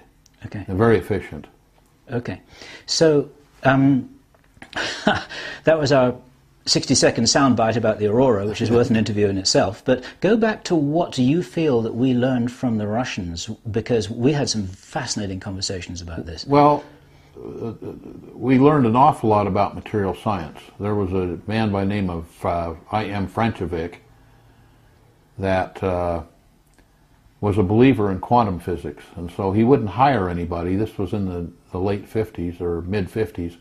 He wouldn't hire anybody for his institute that didn't absolutely believe in quantum physics. So a lot of the work they did was based on quantum physics, and we hadn't quite decided whether that was real or not. And whether it was real or not, they came up with a lot of things that were very interesting. Additionally, they were doing a lot of research work in such areas as remote viewing and telekinesis and such things, and we learned a lot. We brought a number of people out from there that taught us things, and this was a very interesting thing that happened in the Soviet Union. If you look at their government, it's kind of a three-branch party system that you have the people from industry, the people from government, and the people from the political pedagogy, that so that the vote, to get the full vote, you had to have someone vote that it wasn't in violation of Stalinist-Leninist political dogma. And a lot of science was definitely outside of Stalinist-Leninist political dogma. And therefore the scientists were very frustrated, and so there was a lot of information they were willing to give out because their government had told them it was baloney anyway, so why not give it away? They wanted to see their ideas and thoughts utilized.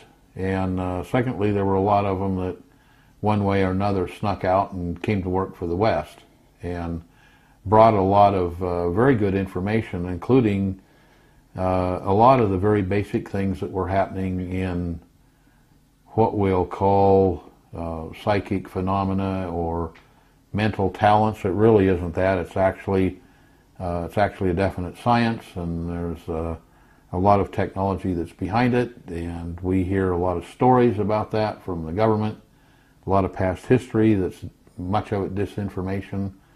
And we're told that, well, we learned a few things from it, but it wasn't particularly good, and I think that that's very wrong because I know it was particularly very good. And I can't imagine that they're not using that kind of technology. Additionally, we learned a tremendous amount of things about outer space technology. We learned a lot about the amount of radiation that you find in outside the ionosphere, and the problems that causes. We had some problems with our early astronauts because we didn't know what was there. And noticed there were several lulls in our space program as we found out new things and then geared up to take into account the malevolence of outer space.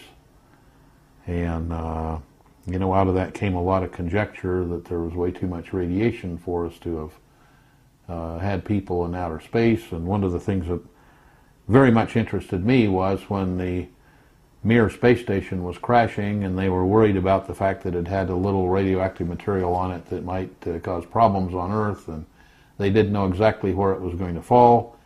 But one of the things the Soviets announced, and one of the things I do is I listen to shortwave, because when you listen to shortwave you hear about the same event, the same people, the same place, the same time, and a completely different story of what went on there. So the press in the United States is either completely ignorant or it's completely controlled as far as I can tell. But one of the things the Soviets did was announce the weight of the Mir station. And when you look at that weight, you find out it was about 5,600 shuttle loads of material. And they didn't launch that much. We didn't launch that much. And so why would the Mir weigh as much as it did?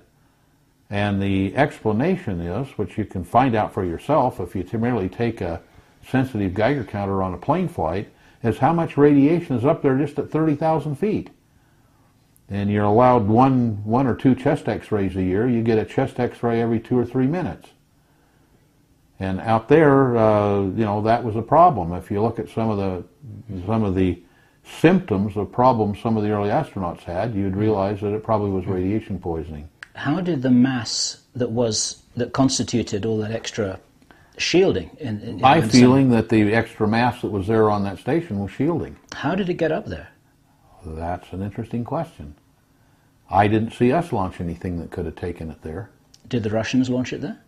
Not that I know of. Mm-hmm. I mean, you've seen... Okay. Now, what that implies, then, is that we could never have made it to the moon in the way that it had been advertised that we went to the moon, because everyone would have been fried. Is that too simplistic a conclusion? Well, that's my conclusion. I mean, I know one thing. You can go to look at the moon diorama, at Jet Propulsion Laboratory, and you can ask the question, was the lander pressurized with oxygen? They said no, we didn't have a place for it. They had to wear their spacesuits. And here's the astronaut standing there with his spacesuit on, and here's the door to the lander open, and you can see that that spacesuit wouldn't fit through that door without the astronaut in it. Yeah, right. But so I did have a bit, there's a bit of speculation there. What we've been told by our witness, Henry Deacon, is that some of the Apollo missions did actually go to the moon, but not without help from our friends, as it were. Can you make any comment on that, or is this Well, it's my feeling as a scientist that if we went to the moon, we had to have help from friends. Okay. Mm-hmm. And off-world friends you're talking about. I'm talking about... We're talking about friends in high places. Friends in high places.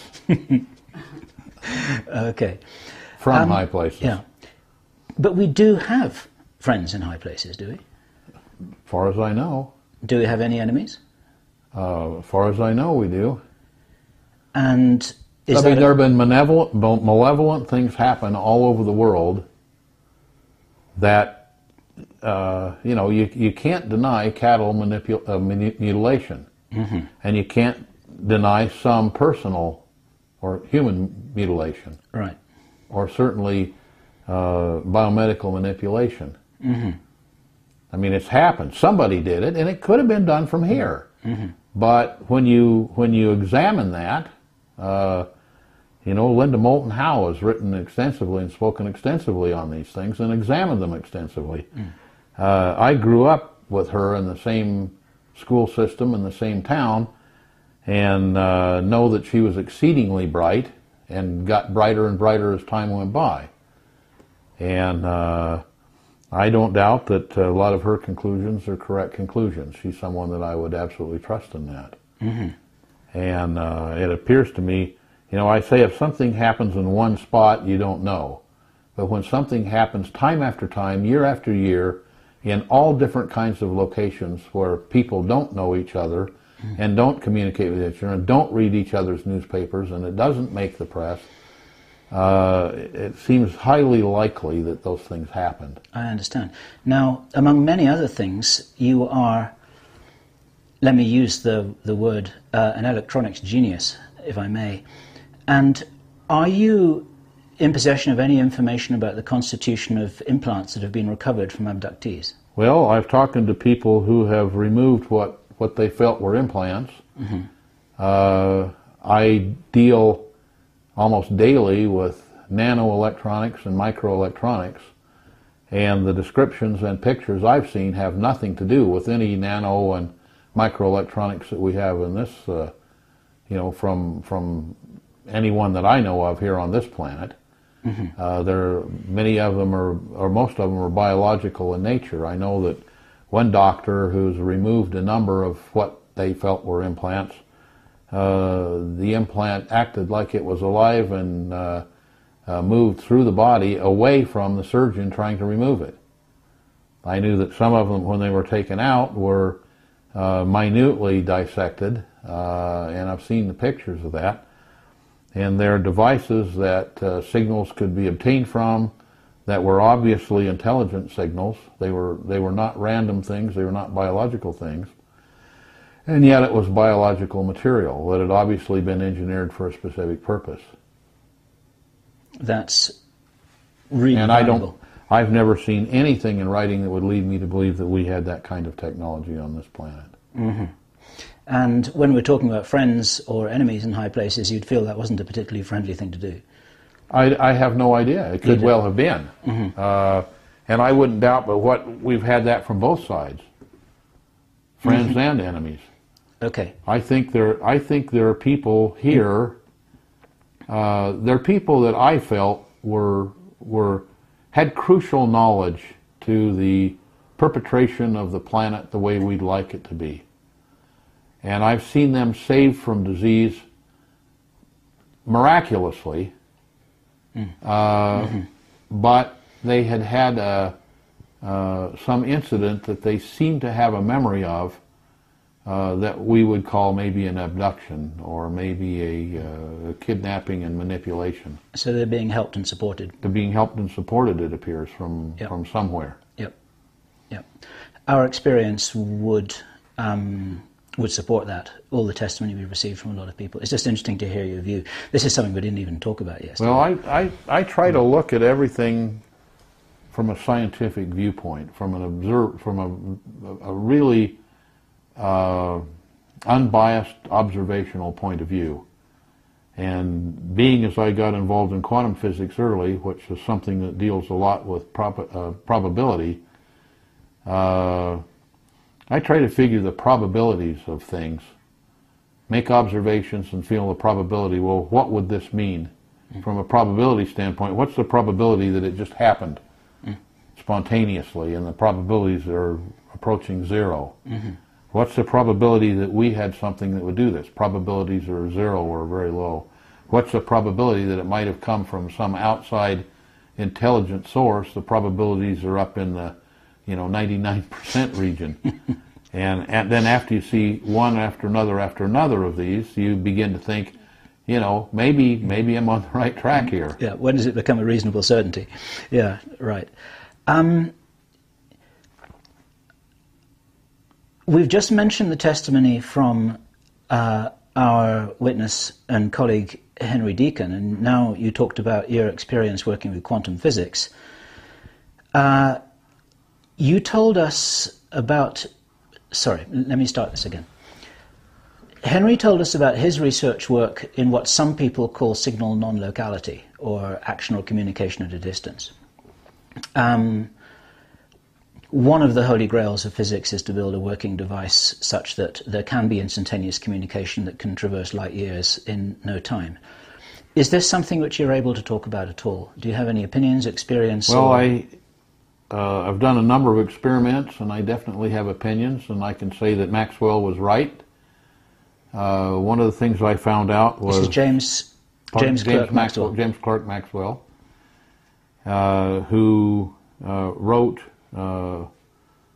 the first exposition of electromagnetic theory, and from a little bit of his work, the way I like to describe his work, it's like you took a white sheet of paper and he took the end of a paintbrush and dipped it in paint and made splotches all over this white sheet of paper. He said, here's something I saw, here's something I believe, here's something I've experimented on, and so forth. So now you have a white sheet of paper with a lot of splotches, which I liken to a window that you could peek through just a few holes in the window, and each time you peek through you see something different. There's a lot of the area that was still white that he hadn't done any experiment in, but there were a lot of various areas where he actually did something and had experiments that were repeatable and were eventually describable, if not explainable. So then he took one large bunch of these and he wrote electromagnetic theory around that. And so that electromagnetic theory allowed us to build motors and generators, electric motors, electric generators, radio transmitters, television transmitters, radio and television receivers, computers, internet, etc., over a period of time. And so that was passed on down through a line of scientists, engineers, physicists, and so forth, and became those motors and television and so forth. But what happened to all the other splotches? Many of them were never continued. The knowledge was never continued. It was never written about, etc., etc. So early on, I went and replicated most of the papers, most of the notebooks, most of the letters that went back and forth, and I started looking at some of these other things. One of the things that got out that people did look at was a thing called action at a distance, which meant that something happened in point A, and at point B, which could be clear across the universe, information could be sent from point A to point B faster than the speed of light, and it didn't travel, it literally went through some sub-universe or parallel universe from A to B instantaneously and with no energy required. Just now in Canada and in Belgium and in France and in some areas in the United States. There's a tremendous amount of research being done in that. And so it's something it's been known at MIT, for example, for many years. But MIT knows if they talk about it, they got to back up and say all the physics we're teaching isn't exactly correct. So that really hasn't happened, but they want to know that if Harvard says something, that they can say we've known about it for years. And there was a gentleman that I had met several occasions that ran a kind of an anomalous research institute that found that these things that kind of violated the pet laws of physics, they continued to take a look at them, but they knew that if that actually worked and was something that could be repeated, that they better revise their thinking. And for one reason or another, mostly ego, political, or economic, a lot of that stuff wasn't brought out. What can you say about whether there were any practically functioning devices built that were able to utilize this theoretical principle of communication or action at a distance? Probably nothing. Okay. I remember that Henry Deacon said that he had actually worked on these devices. He said that the work had been done at Livermore prior to Alan Aspect's experiments in Paris in the 80s. Yeah, the problem is when you said practical. Okay. Now here's the problem. If you have something that works that doesn't use electromagnetic radiation, you have to develop a whole entirely new technology. Like, how do you tune it? You know, when you tune a radio, what you're doing is altering the problems with practical. We may have a practical technology or not. I know that once I get my lab built, we're going to have a practical technology because I have a lot of work that I've done and ideas that I've done, and I now need to build a prototype. And it's how to tune something that doesn't have a time function. And so how can you transmit more than one signal at a time? And then I don't necessarily want to expose that information because not that it's going to be a $1 billion product, which it would be. I mean, imagine a cell phone that'll work anywhere in the universe with no energy, or such little energy that it's inconsequential. And so, or internet that works that way. As Hal Puthoff once said to me, somebody who I believe you once know, he said to me, as the dog said, so many trees and so little time. Exactly right, exactly right. So at this point, I'm going to thank you very much for the conversations we've had both yesterday and today. We're still on tape. We've got some time left here today. I'm going to hand over to Kerry with the microphone and the camera. David also wants to ask you some questions about his particular interests, and we want to make sure that we can capture all of this as we possibly can do. So with huge reluctance, I'm going to get out from behind this camera because I'd love to talk to you for hours more. I hope we're going to get this opportunity later. Thank you very much for your interest. Been involved with trying to build flying saucers. You usually found flying saucers, if you look at most of the movies, there's always seems to be a robot involved with it.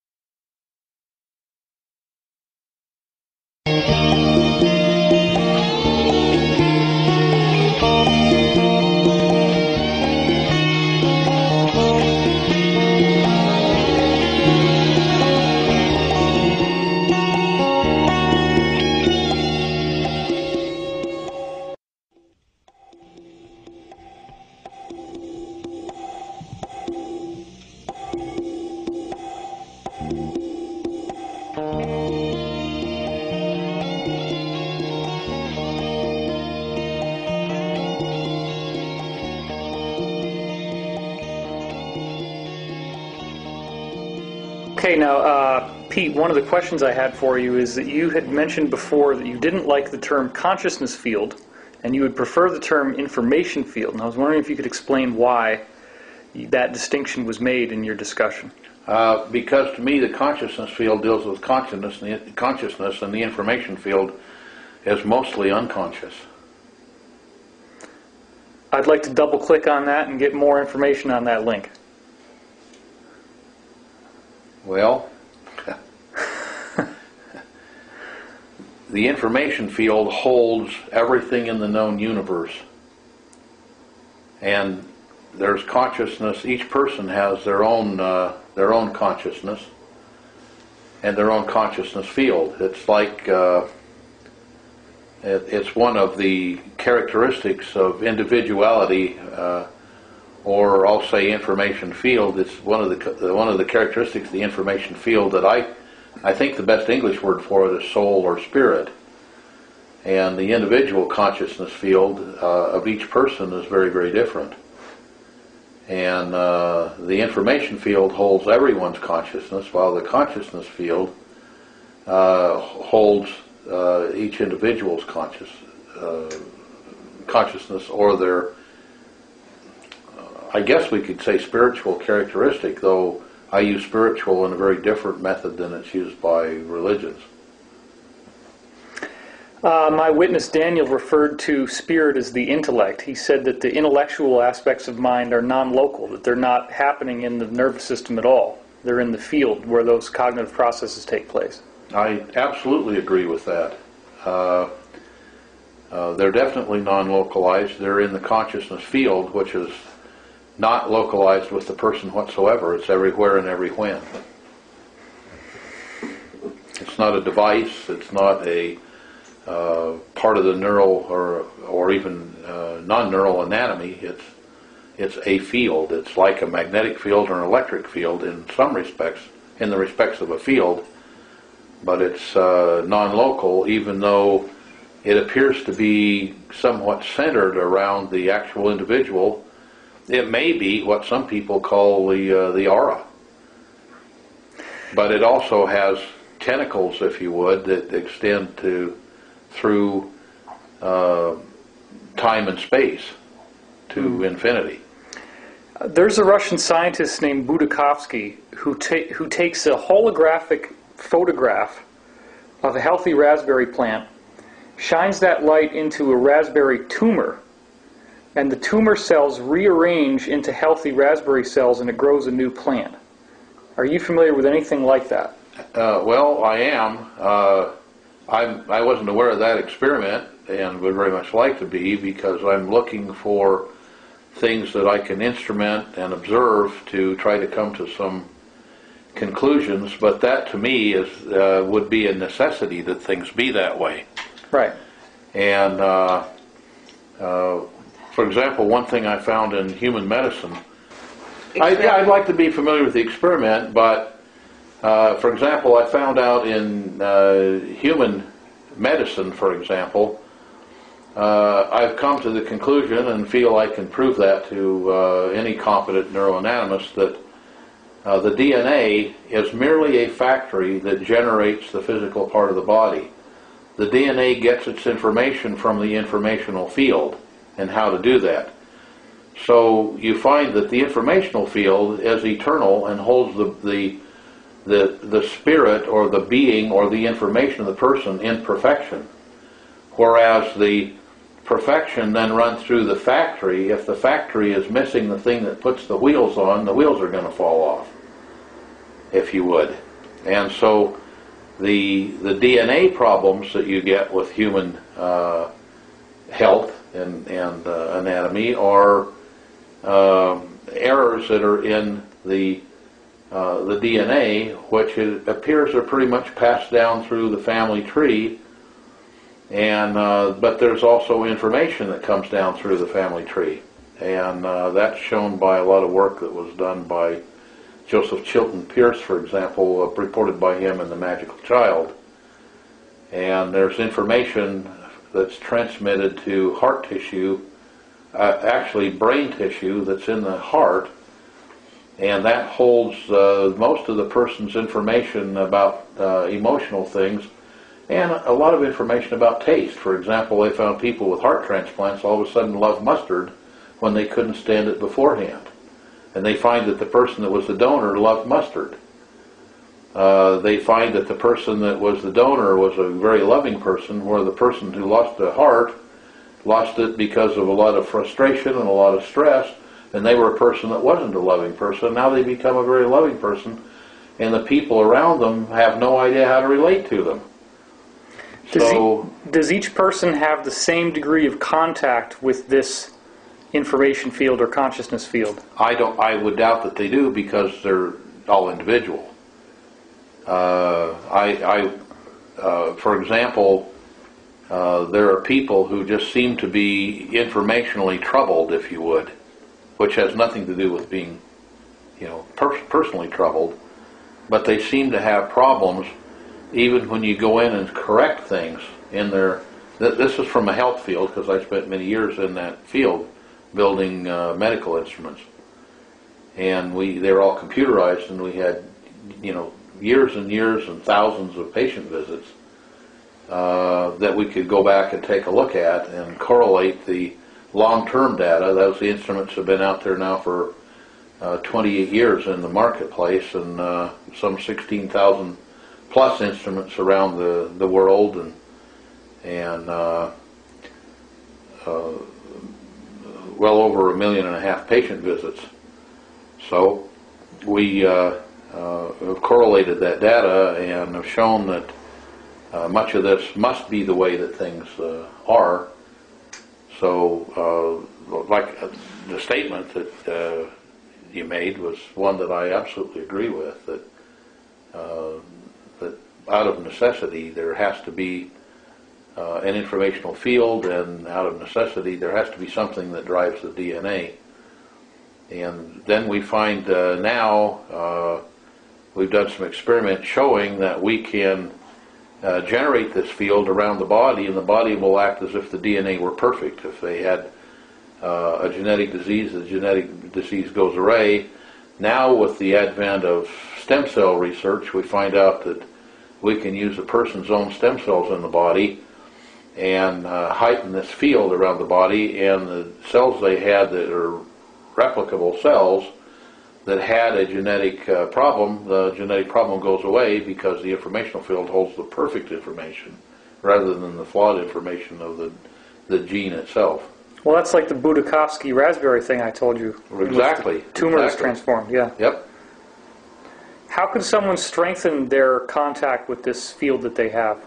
Do you have any exercises or ways, technology perhaps, anything that they could do? I have technology that could do that, and that's one of the products that I intend to come out with once we get the laboratory and factory completely built. Well, that's tantalizing. But I mean, what what have you done? Well, what could you do? What could it do for someone? We'll know that once we get it done and do the testing on it. So I know what I think it would do, and we've been very successful with these instruments. The American Medical Association publishes every year the number of clinical diagnoses that they feel that their doctors got correct. And this year it jumped all the way up to 6% from 5% the previous year. We have 85% of the patients that are that use the medical equipment that I'm talking about. 85% of the patients feel that within 2 days they don't have what they had when they came. Do you believe in acupuncture points on the body? Well, I have to believe in them because they're there, and you can go to Radio Shack or you can go to Harbor Freight and buy a $4 or $5 meter and adjust the meter appropriately and run those on the body and find every one of the points, put a little dot there, go compare yourself to an acupuncture chart, and you'll look exactly the same. And I did find out how the acupuncture system works. There have been a number of people that postulated it, but they didn't show that it worked. And I worked with Dr. Jean-Claude Duras at the French Institute of Science. He's a very famous acupuncturist. He taught the Chinese acupuncture. They did away with acupuncture in the 1920s and made it illegal, even though it was practiced down every alley. And then during the Cultural Revolution, they brought it back. And the reason for that was they had a huge plague, and acupuncture wouldn't cure the plague, but penicillin would. So the French missionaries brought in penicillin, and so they did away with acupuncture and went with penicillin. But acupuncture has its definite uses, as does the sister of acupuncture, which is Chinese herbal medicine. And It makes sense if you put certain chemicals in the body and certain precursors, you're going to get certain chemical reactions out of the body. So anyway, the acupuncture system is very interesting. What we did is we injected radioactive potassium into each acupuncture point while the person was under a high-speed CAT scan machine. And we found that the radioactivity moved directly to the organ associated with that point for the 3,300 years that the Neijing has been around talking about it, and for the 6,200 years that Ayurvedic medicine has been talking about it. So we found there was a direct correlation to the, not only to the organ system, but to actual parts of it. For example, down the outside of the thumb, you have a point that gives you information about the entire lymphatic system just below the first joint, but above the first joint it talks about the lymphatics that are in the tonsillary ring. And when we inject here, the radioactive material goes to the tonsillary ring. We inject here, it goes to the whole lymphatic system. And you go down and it goes on down the body. And the same thing, as you work across the hand, you have lymph and lung and circulation and et cetera, et cetera, et cetera. Come over here and you have the heart and the small intestine. And you can go down and inject here, and it goes to the mitral valve. Here it goes to the aorta. Here it goes to the, this chamber, that chamber, et cetera, et cetera. And then you go down on the feet. The acupuncture points to the same thing. We also found that the acupuncture points, the acupuncture meridians aren't veins, they aren't vessels. The acupuncture meridians, as they're called, aren't really meridians.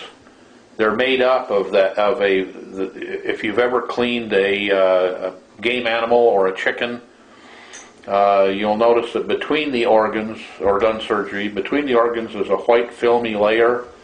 That layer is built up like a baklava. It's built up in a number of layers, and each of those layers is a capacitive, conductive surface, not meant for conducting materials such as radioactive potassium, but it works as does anything in the body. The body's a biological mechanism. It works like the intestine does peristaltically, like the heart does peristaltically, and it's ionic in nature, so it's polarized, and so it pulsates and moves information. So that system was an information system. And the points are just above and below each joint, and you have them down each side of the hand. They're around at an area that's about 45-degree angle toward the finger, and you can take something like a ballpoint pen. I don't see one here, but you can take just the not the point of the pen, but the point of the case, and you can probe about 45-degree angle just above and below each joint. And most people don't know there's a joint just like this joint and this joint and this joint right down here at the wrist, and you can probe those places, and on ones where you're having a problem with the organ or organ system, you'll find a little hard nodule under the skin just above and below the joint, about a 40, and if you rub back and forth past those ones that aren't too bad, once you don't have a bad problem, you'll feel a little nodule, but it will actually palpate like it were a little grain of rice filled with a coarse sand. You'll feel a grittiness or a graininess. And you go up below the joint and above the joint, and so you can tell where you have a problem. Now, what acupuncturists don't want you to know is if you take something that's a little milder rounded and rub that point, it'll feel really good if you have a problem there. And if you take a piece of metal and do the same thing, different points will feel differently, because the metal things tends to discharge in excess of electric field there, and the plastic would tend to charge up a point of extra field there. Mm-hmm. And it turns out there's a type of material called an electret. An electret is to electric field like a magnet is to magnetic field. So there's a way of putting a permanent electric charge on a piece of plastic. All the microphones in little tape recorders you've ever seen, 99% of them are electret microphones, where you have a little piece of film with a permanent charge. As the voice hits it, the film vibrates, and then there's a piece of metal next to it, and you measure the voltage between the two, feed it into the device, and that's where the voice signal comes from. So you can make an electrode and rub various points, and it'll just feel really good. And you'll rub it 1 time or 50 times, and all of a sudden it'll quit feeling good, and you move on to the next point. If you do that on your fingers and on your feet, you'll feel really, really good. It'll normally alleviate almost any problem you have. And that's what an acupuncturist does. They can find where those places are that you need to have a treatment and do it that way. Another way to do it is to use an acupuncture needle and stick it into the point to charge it or discharge it. And there's a way to put it in to do either. So one of the products that we came up with is 2 little pieces of metal that you can have little indentations on them, and you can rub your points. And those pieces of metal had a number of holes in them, and people asked us what the holes were for, if it was critical to the use of the unit. I said, no, that's where you tie a shoelace, and if you loan it to somebody, you keep one hand with a shoelace around, because they won't give it back to you. It feels so good. And so we have tooling to make those, and I probably need to make another batch of them. But anyway, we found that these are there. Now it turns out that these points, like this is the lymphatic system here, and this is the lung system here. And if you go clear to the end of where, and there are points up the body, if you go clear to the end of where that meridian is, they all end at a tooth root. The teeth are piezoelectric. When you squeeze a piezoelectric material, it generates a voltage. It's a charge. Or if you take a piece of piezoelectric material and apply a voltage, it expands or contracts. The teeth are piezoelectric. So that's why you should take very good care of your teeth. And don't get a root canal unless you absolutely have to have it. And not that you'll die, but your health will go down. And so there's some things that we have. These little devices will make up for that and will charge you up. And so especially people who are missing a lot of teeth get a real success from that. And they have very, very pronounced little nodules, and their nodules usually are hard like a rock. And if they keep massaging them from time to time until it quits feeling, it feels as good as a scratch on a good itch. And when it quits feeling good, move to the next one. And after a period of time, you'll feel the granularity, and after a period of time, it'll just get softer, and there won't be any little nodule under the skin. My mother had a large nodule right here, and it finally went away, but she worked on it for a couple of years. It was on the middle finger.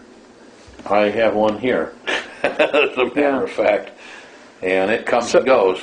So you're saying that the tissues around the organs have an ionic transfer system, which is to the organ, not that they're around the organ, but they go all the way up the body. If you start stripping out neural tissue, in fact, it's a kind of an interesting thing. Most people don't know, but lions and tigers never eat muscle tissue. It's highly toxic. They strip out the blood veins, the vessels, the neural tissue. They eat intestines, and they eat, the heart and the internal organs. They don't eat muscle tissue. Really? Yep. If they feed them muscle tissue, and they only give them muscle tissue, they'll eat it, but they get very ill. It's very highly toxic. But people eat all the muscle tissue and throw the good parts away. Does that mean that we shouldn't eat a good raw steak if you're a meat eater? Unfortunately.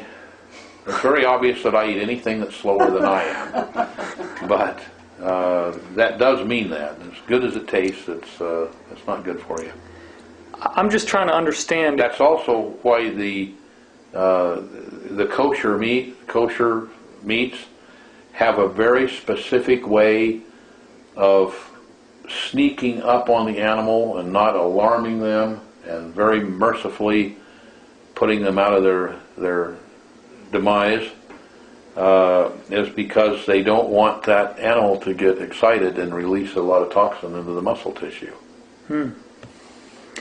This is not, whether they know it or not. This is not the typical nervous system you're talking about with sodium. No, there's no nervous system there. That's what I'm saying. It's a completely different system. There was there was a Korean fellow, Kim Bon-jung, who postulated that he said that I found the neural system, and here are pictures of the little tubules that carry a yellow fluid, etc., etc.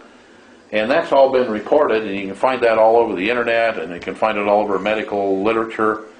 But what it doesn't report is that 4 years later he committed suicide and said he was sorry for perpetrating such a hoax. There isn't that system. People looked for it and couldn't find it, and finally he just had to admit that he made it all up. And so that isn't the system. We found how it worked because we injected the radioactive potassium, and then we looked at it and then watched it go through the body. And it goes exceedingly fast. If you took blood from the tip of this finger and traced it back to the heart, it doesn't move very fast. It moves very, very slowly. It doesn't race through your veins. It jerks too. But if you inject the radioactive potassium here, we had to get a higher speed CAT scan machine to even see it. It really races. And it's the frequency of this. It's like milking a cow or a goat. It's a peristaltic action, and it really races through there. It's a very high frequency. Now you're saying this is all happening with some interface with the consciousness field or the information field? Informational field. Okay. And could you explain that? What's the energetic component? That's a couple-hour lecture. Well, could I get the elevator version? There's not really an elevator version.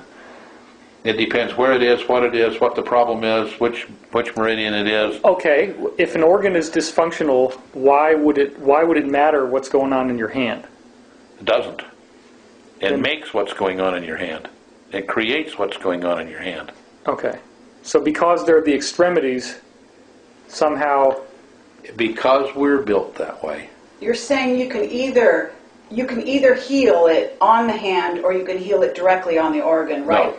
No, I wasn't saying that at all. What I'm saying is that problems in the organ manifest themselves both physically and informationally at the appropriate points on the body. Now, if you think about it, when you build a car, any car that you've had in the last 10 or 12 years has an electrical connector under the seat, and you plug a computer in there, and it'll say the oxygen sensor's bad, the brakes are getting weak. It'll say a number of things. So let's assume that somehow, whether divinely or by genetics, we were designed. Why not design a system where you could test the thing? I mean, we don't come with an operator's manual, but maybe we come with a system that is very easy for us to find out what the problem is and then alter things. Now, one thing we found out is that every substance has an informational field around it. We found out that a way to take that substance, place it on a device, and from the device find a numerical signature for that information field. Then we found a way, therefore, to store it in a computer. Now we can take the computer and run that information back out and generate an informational field. We can make that field large so it surrounds the body, and we can then measure in real time at these points, most of which are acupuncture points and some aren't. There are some acupuncture points that we find don't do anything, even though they're classical points. Now, 6,000 years ago or 3,300 years ago, they didn't have any kind of measurement instruments, so we now have a biofeedback system that will actually do that. A lot of our audience is going to think of the Rife machine when you say these numerical signatures. That's very unfortunate. Okay. Because there's no correlation whatsoever. It has nothing to do with the Rife machine. Okay. Didn't you work for Royal Rife? I worked for Rife for a period of time, yes, and I know how his instruments worked. And that has no bearing on this whatsoever. This is a very gross mechanical type of thing. Okay. And it doesn't work at all like anybody thinks. So that's another story. But anyway, threw me off a little bit here in my thinking about this. You can play a signature for specific compound. Yeah, we can make a signature of the compound, and what happens is the body will react to that informational field as if you had given the person that substance. And so you can go to an acupuncture point and get information from it that you can graph and chart on a machine, and it will tell you whether that organ is in a type of inflammatory process or in a degenerative process, and how much, how long it's been there, whether it's winning the battle or losing the battle. And then you can put the person in an informational field from a substance that you think may solve that problem, and ask the body, and the body will react exactly as if you'd given that substance, so you can select a type of treatment. When somebody is given a placebo, are they affecting their own informational field? Absolutely. You talk to placebos work 50% of the time. And it isn't because placebos have a physical effect. They have a mental effect in some instances, and they have an informational effect in some instances. So you should be able to affect your own informational field. So, yes, people ask me when I built these very complex computerized machines that do the diagnosis and selection of treatment, they ask me, what's your goal for this machine? And I said, my goal is when the doctor throws the thing in the Dipsy dumpster and just does it. And that can be done. However, the machine takes away his emotional state and his emotional interference with it, and the patient's emotional state and the patient's emotional characteristics with it. But one of the machines that I want to come out with in the future is one that's a biofeedback device that allows the patient to put himself in an informational or mental state that affects the problem with the body. And that can be done. It's easily be done. And other than gross poisoning or gross overconsumption of something, such, for example, it's very beneficial to have vitamin A. We don't get enough vitamin A in our bodies. But you take too much vitamin A and you'll find yourself gaining water and getting ascites, and some people die from it. And many people almost die from it. So too much of a good thing is too much, no matter how good the thing is. A lot of people are going to want to know, is anybody using this technology? Is there any doctors out there? There are, right now in the United States that I know of, 18,000 clinics. 18,000? 18,000 clinics using this technology. I taught 7 companies how to make it. About 5 other companies came in and stole the information from them, which if they'd come and asked me, I'd have handed it to them. Huh. Because I knew it was going to need 20 or 25 years out there before it got itself established. And so what I did was I let other people do it, and I ran around in front of them like the man that runs in front of a curling iron and sweeping a pathway for it. I went around in front of them sweeping a pathway in front of the FDA, and we got a very, very good publicity man whose mother had been given, 8 or 10 weeks to live, and we kept her alive for another 17 years. Oh my gosh. And he felt very happy about that, and so he jumped on our bandwagon. And out of that, it finally ended up, and about 10 or 12 years later, there's actually an alternative medical branch of the FDA, and that branch handles things like we have. And in the meantime, I spent a lot of money and a lot of time and effort and got this device actually approved by the FDA. So that was my next question. There must be publications, there must be documentation out there. Well, the only documentation I know is when you put my name into a computer, it'll come up and tell what a fraud this device is and how it's a quack device. But if you find out who put that in there, you'll find out that he says the same thing about a lot of other things that work. And then if you go and watch the man, you'll find that the checks that he cashes at the bank are from large pharmaceutical companies and from the government at times. Right. So what name are they going to put into the computer for that device? I'm not going to say that. I'm not interested in thousands of people associating that and being able to show their friends that I'm a fraud. Anybody who wants to know if it's a fraud, come to me. I'll give you the closest doctor. You can go there and ask the doctor whether his 3, 5, 7, 10,000 patients that went there and 2 days later walked out without their problem think that it's a fraud. Now, I know it's not 100% placebo, because placebos only work 50% of the time.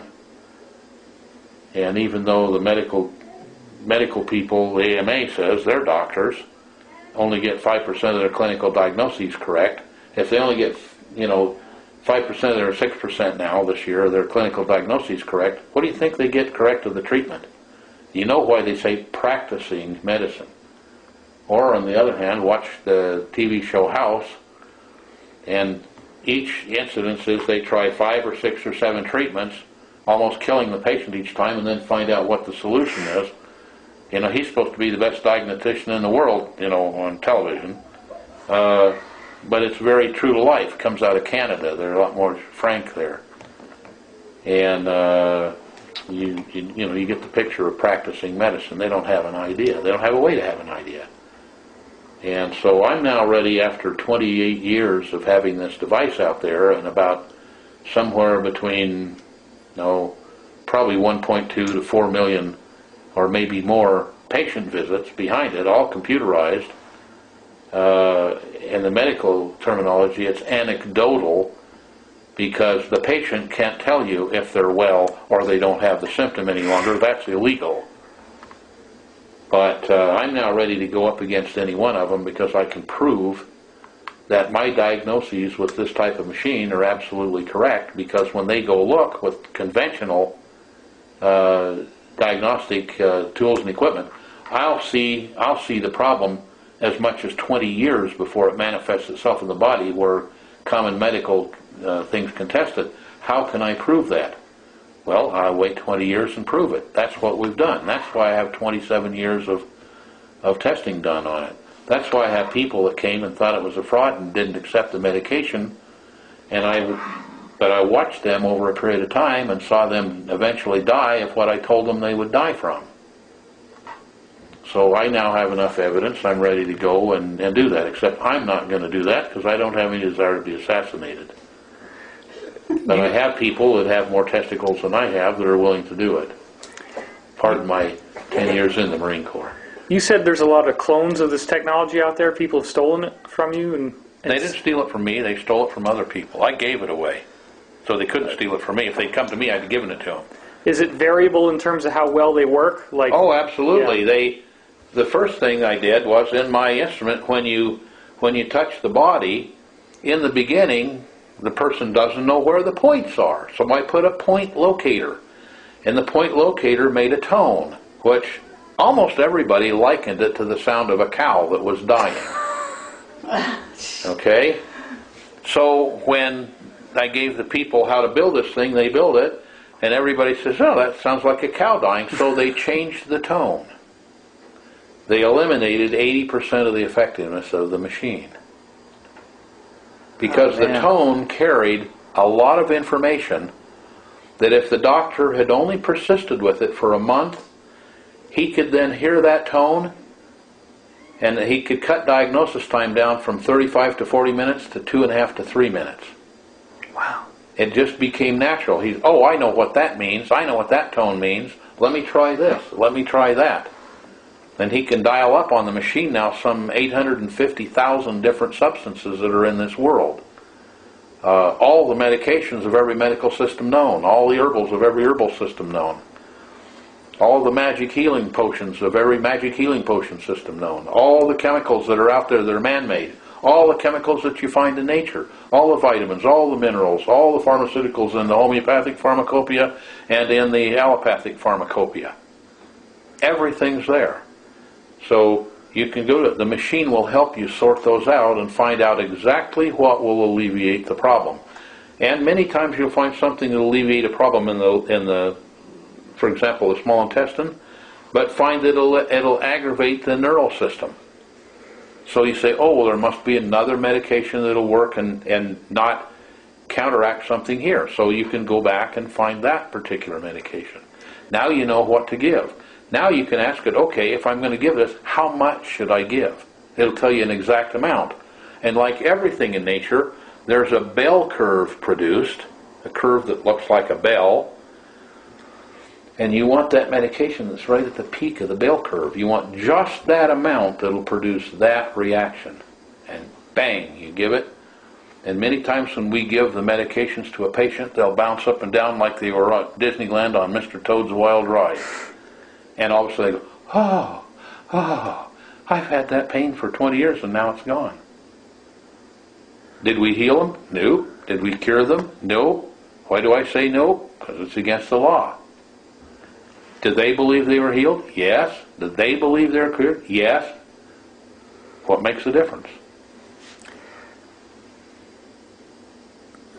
One thing that I think is really important is if this video is out there online, there's going to be a lot of people that want to claim that they have this technology to profit from it. Oh, absolutely. And it may not be the one that you're actually talking about. Absolutely.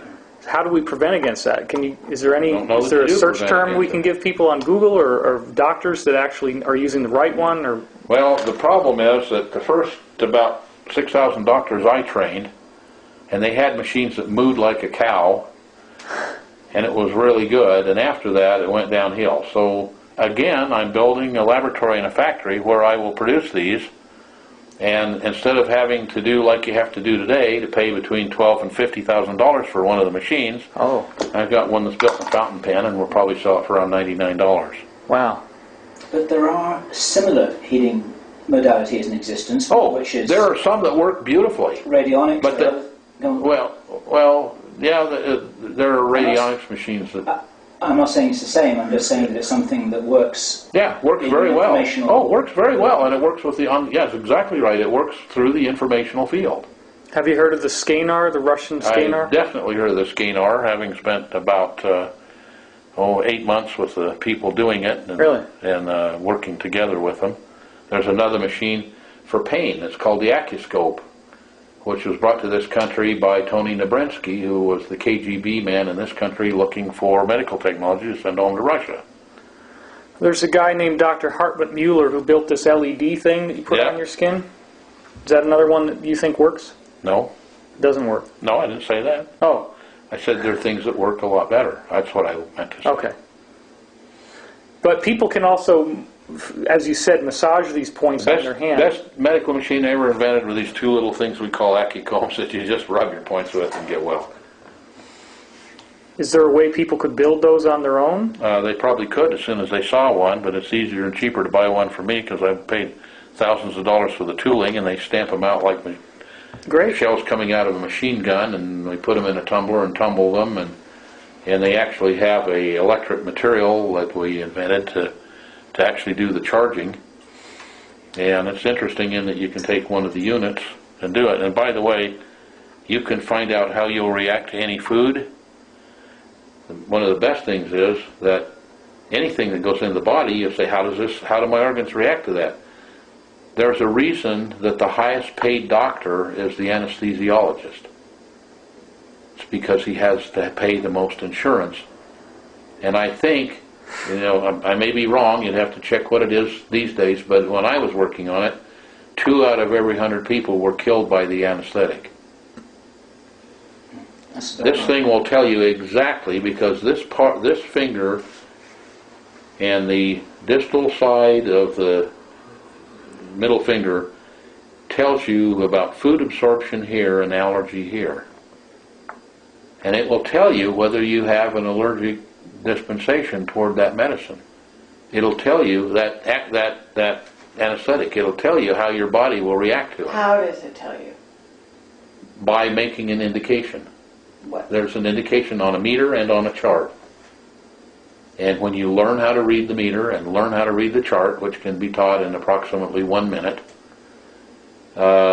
you can tell whether you're going to have an allergic reaction or not. Another thing we found was out of an major university's animal husbandry department, we found that there are 33 substances that all humans and all animals are allergic to. Most of them are phenolic compounds, have a six-sided benzene ring in the molecule, and a couple are hormones and a couple are proteins. And we found out that we can measure here, and we can find out exactly, if you have allergies, exactly what you're allergic to, and then we can take that material and prepare it homeopathically and give you a couple drops under the tongue, and that allergy will disappear entirely. And then after a period of time, it may come back, and we'll find that you need a homeopathic remedy of a different, what they call potency or strength. And then you take that. And sometimes it takes you 3 or 4 days to chase this thing around and find out exactly what you need. But eventually, you'll get to an end point, and you won't have that allergy. And as far as I know, and we've tested people now for 28 years, nobody's ever had an allergy come back. Wow. And we're dealing strictly with an informational system here that modern science refuses to do, but it doesn't seem to make much difference to those people who had allergies and don't, that modern science doesn't like it. It doesn't fit their paradigm, which is wrong. I just want to say on camera here that what we are very clear about, having spent quite some time talking with you, that you're not trying to get rich through any of this. You want to make this technology I don't. No, I have no need to make any money. Yeah. The only reason I want to build the things is so they're built right and they moo like a cow, dying cow. Yeah. Because that lets the doctor do the treatment for much less, or the diagnoses for much less money. And remember, the doctor only uses us to help him in making his diagnoses. Diagnoses can't be made by a machine, only made by a doctor. Yeah. And that's why in the beginning we only sold them to card-carrying AMA, card-carrying MDs. Then we sold a few to chiropractors. We sold a few of them to osteopaths, a few of them to naturopaths. And then the first person to have one that was a veterinarian was the veterinary commissioner for the state of Nevada. And she started using them.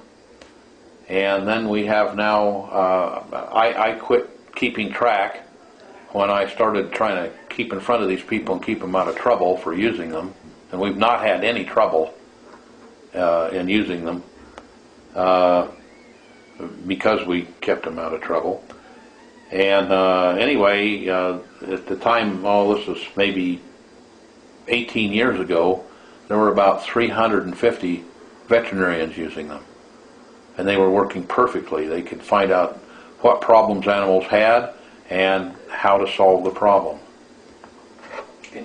Folks, we're coming to the end of our third hour, and there may be a number of other topics which we want to touch on while we have the opportunity. In fact, I know there are a number of other topics. I've had my share of the cherry. David, is there more things you'd like to pick up on? I know that Kerry's got some questions too. Yeah, I'm just sensitive to all the emails that are going to be coming in. People are going to want to know how to buy these little plates. So if you say you can machine them, once you're ready to do that, can you give us information? If I had orders, I could probably ship within 2 weeks. Okay. And I can't tell you what they cost. I know that one of the plates, out of necessity, needs to be copper. And I know that one of the plates, the factory that used to make my electric material, has gone out of business. So either I'll have to make it or find a factory that does it. But we have tooling that fits in a machine called the Yamada punch press that punches it out faster than you can even see, and then it just has to be tumbled in the right combination of things to make it smooth and easy to handle so it doesn't have sharp edges on it. But it's not that expensive is the bottom line. It's not really that expensive.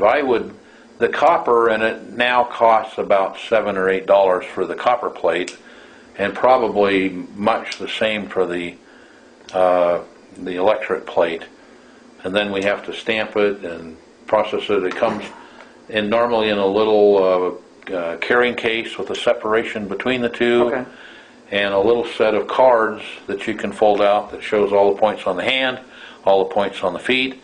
So there are pressure points, whether things that you deal with, indigestion and headaches and that kind of thing. Well, you have your first order right now. Yeah. I've taken them to, I don't know, maybe a couple hundred health fairs and Psychotronic Association meetings and Global Science Congress and Tesla Society meetings and dowsing meetings and so forth, and I've never taken them. I started with taking 20, and then I take 50, and then I take 100, and I've never found a time that it didn't sell out before noon. Right. On the first day. And and once I sell 3 or 4, then people can't put it down. So they're standing there doing it. People go, where'd you get that? What does that do? And the guy, here, let me try it. No, I don't have a shoelace. So then I started giving a shoelace with them so they get them back. So anyway, people like the way it makes them feel. It likes the way they make their hands feel. And they determine by themselves, without any help from the government, that they actually do something for them that they like, and so they buy them. Well, yeah, I think it's really important to note that the healing is within. We all have this power to heal ourselves. Well, like I said, in any medical device that I've ever done, and I've also, by having the machine as a biofeedback tool, I've found a number of substances that do miraculous things for the body. And such as? Out of all those substances and all the machines, the best thing I ever did was the plates, and they're not expensive. And what I tell people is, if you think about this right, you can just throw the plates away. Which brings up another device that I'll be putting out that looks like a cigarette pack. Well, that's a bad thing to use. Like a pack of playing cards. Maybe that's even bad to use. But it's a little device that has a headband that you have a little electrode you soak with salt water in the front and rear. And it measures... Salt water? Salt water. Just regular salt water, table salt. And you put that on and it makes a tone. And we give a little cassette tape that makes a tone. And you can learn to, with your brain, you can learn to match. It's like if I hum or whistle Yankee Doodle 10 times, you can hum Yankee Doodle. And if I do Mary Had a Little Lamb, you can do Mary Had a Little Lamb. This makes a sound, and you learn to generate that sound by holding your tongue right. By seeing a watchmaker work. The position of your tongue changes the tone? No, that's what I didn't want to say. Oh. If you watch someone that's doing precision work, like an engraver or a watchmaker, they do it this way. Okay. Yes, they have to hold their tongue in a certain way, and it lets them do things, but you don't necessarily have to hold your tongue right. You learn how to hold your mind right. And so this gives off an even pitch, but the pitch is varying? No, it's not an even pitch. It's a varying pitch. It sounds like whistling a tune. Okay. And so you learn to make that tune by thinking right, and you'll eventually, you put it on, and if you do different things mentally, you'll get different tones. So you learn to hold those tones so you get the tone that was on the little tape. And when you get to that point, you can then alter these things without the plates. You can just do it mentally. This is going to make me sound stupid, but people in the audience are going to compare that to the Monroe tapes with the binaural synchronization in the ears. Is there any relationship with those? None whatsoever. I didn't think so. Is this like an EKG, like it's a brainwave? No. Okay. What's making the tone? A electrical field that's generated by the body. So why these 2 points then? Because those are the ones that work. Okay. So is it only used for healing, or are there other... You can do my favorite thing to do with it is find somebody that's into to brainwave analysis and brainwave work, and go have them implement me and then play Yankee Doodle for them with my brain. They immediately say, oops, the machine is broken, we've got to fix it, because nobody can learn to do that. Sorry, I teach anybody to play Yankee Doodle with their brain in 2 weeks. But I mean, are there... And then once you learn to do Yankee Doodle, you can do Mary Had a Little Lamb in about 10 minutes. Let's say you have a guy that can move things with his mind. He has telekinesis, and he makes a song on this thing. He makes a song, and you buy the song from him, like buying an MP3 thing, and you make that song, chances are very good you're going to run that little ball bearing around through the maze with your head. Really? Yeah. That's very interesting. And I can tell you that government agencies have bought those by the thousands. So How would you get an electrode on the back of your head? Isn't that going to go through your hair? Well, surplus-wise, I bought about 10,000 little fold-out razors that are used to scrape hair off the body when the surgeon needs to sew it up. You just put a little shaving cream on it and scrape a little piece off. And there's a headband you wear? There's a headband you wear, and there's two little electrodes made out of a special metal, and they have a little cotton sock over them.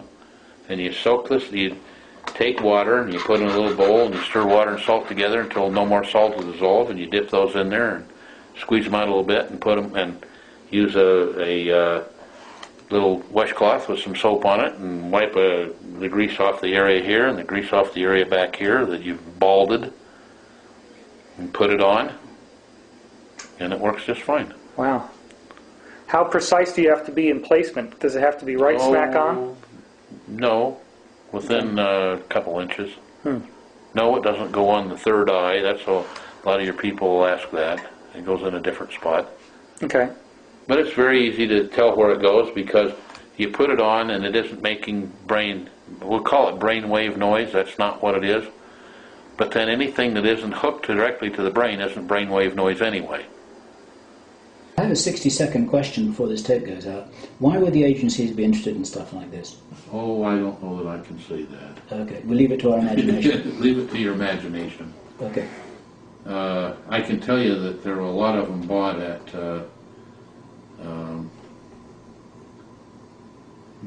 SRI, and a lot of them were bought by... To teach remote influencing. I didn't say that. I didn't even hint that. I said that. I wouldn't do that if I were you. Oh. Not unless you'd like a visit. You will have a visit if you mention it. Okay. And you won't like it. Been involved with trying to build flying saucers. You usually found that flying saucers, if you look at most of the movies, there's always seems to be a robot involved with it.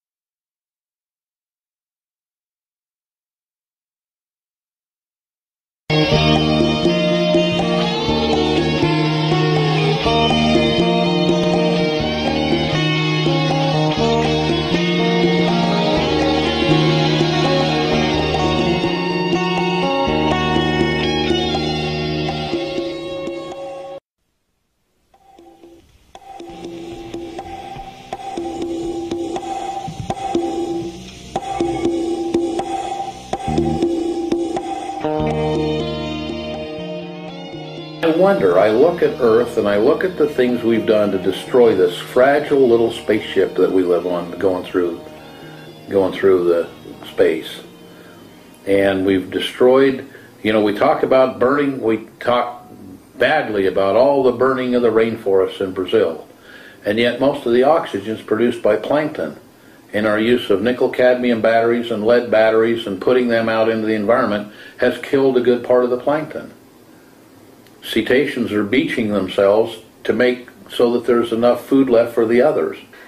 So, Pete, we are very, very happy to be able to connect with you, and you have been very generous with your time, with your energy, and I hope I have a little more energy left because I'm coming after Bill and after David, and I just have a few wrap-up questions that I want to run by you, and we'll see how this goes. So, one of the leading things you said was that you were involved with robots. That's correct. And I'm just wondering if we could kind of drill down there a little bit and talk about what your background was and how involved you really were with robots. Well, having been involved with trying to build flying saucers, you usually found the flying saucers, if you look at most of the movies, there's always seems to be a robot involved with it. And so I was very interested in robots, and in the early days when I built a satellite tracking station before there were satellites, and then tracked the Russian Sputnik when it was launched, and called the government and told them the launch trajectory and the orbital and the frequency it was transmitting on. During the McCarthy era, they thought maybe I was a communist pinko, and so they came and found out that actually had a satellite tracking station before there were satellites. I was about 17 years old at the time. So that got a lot of notoriety here in Idaho, and at that point in time in Idaho, on the eastern side of the state, there was a place that was called the Atomic Energy Commission, a nuclear reactor test site, and it's where the first nuclear power generation was done. And anyway, they anticipated having some nuclear problems there, and decided they need some robotic type thing that could waltz into a nuclear meltdown and pull the reactor apart, so that they wouldn't have a China syndrome taking place.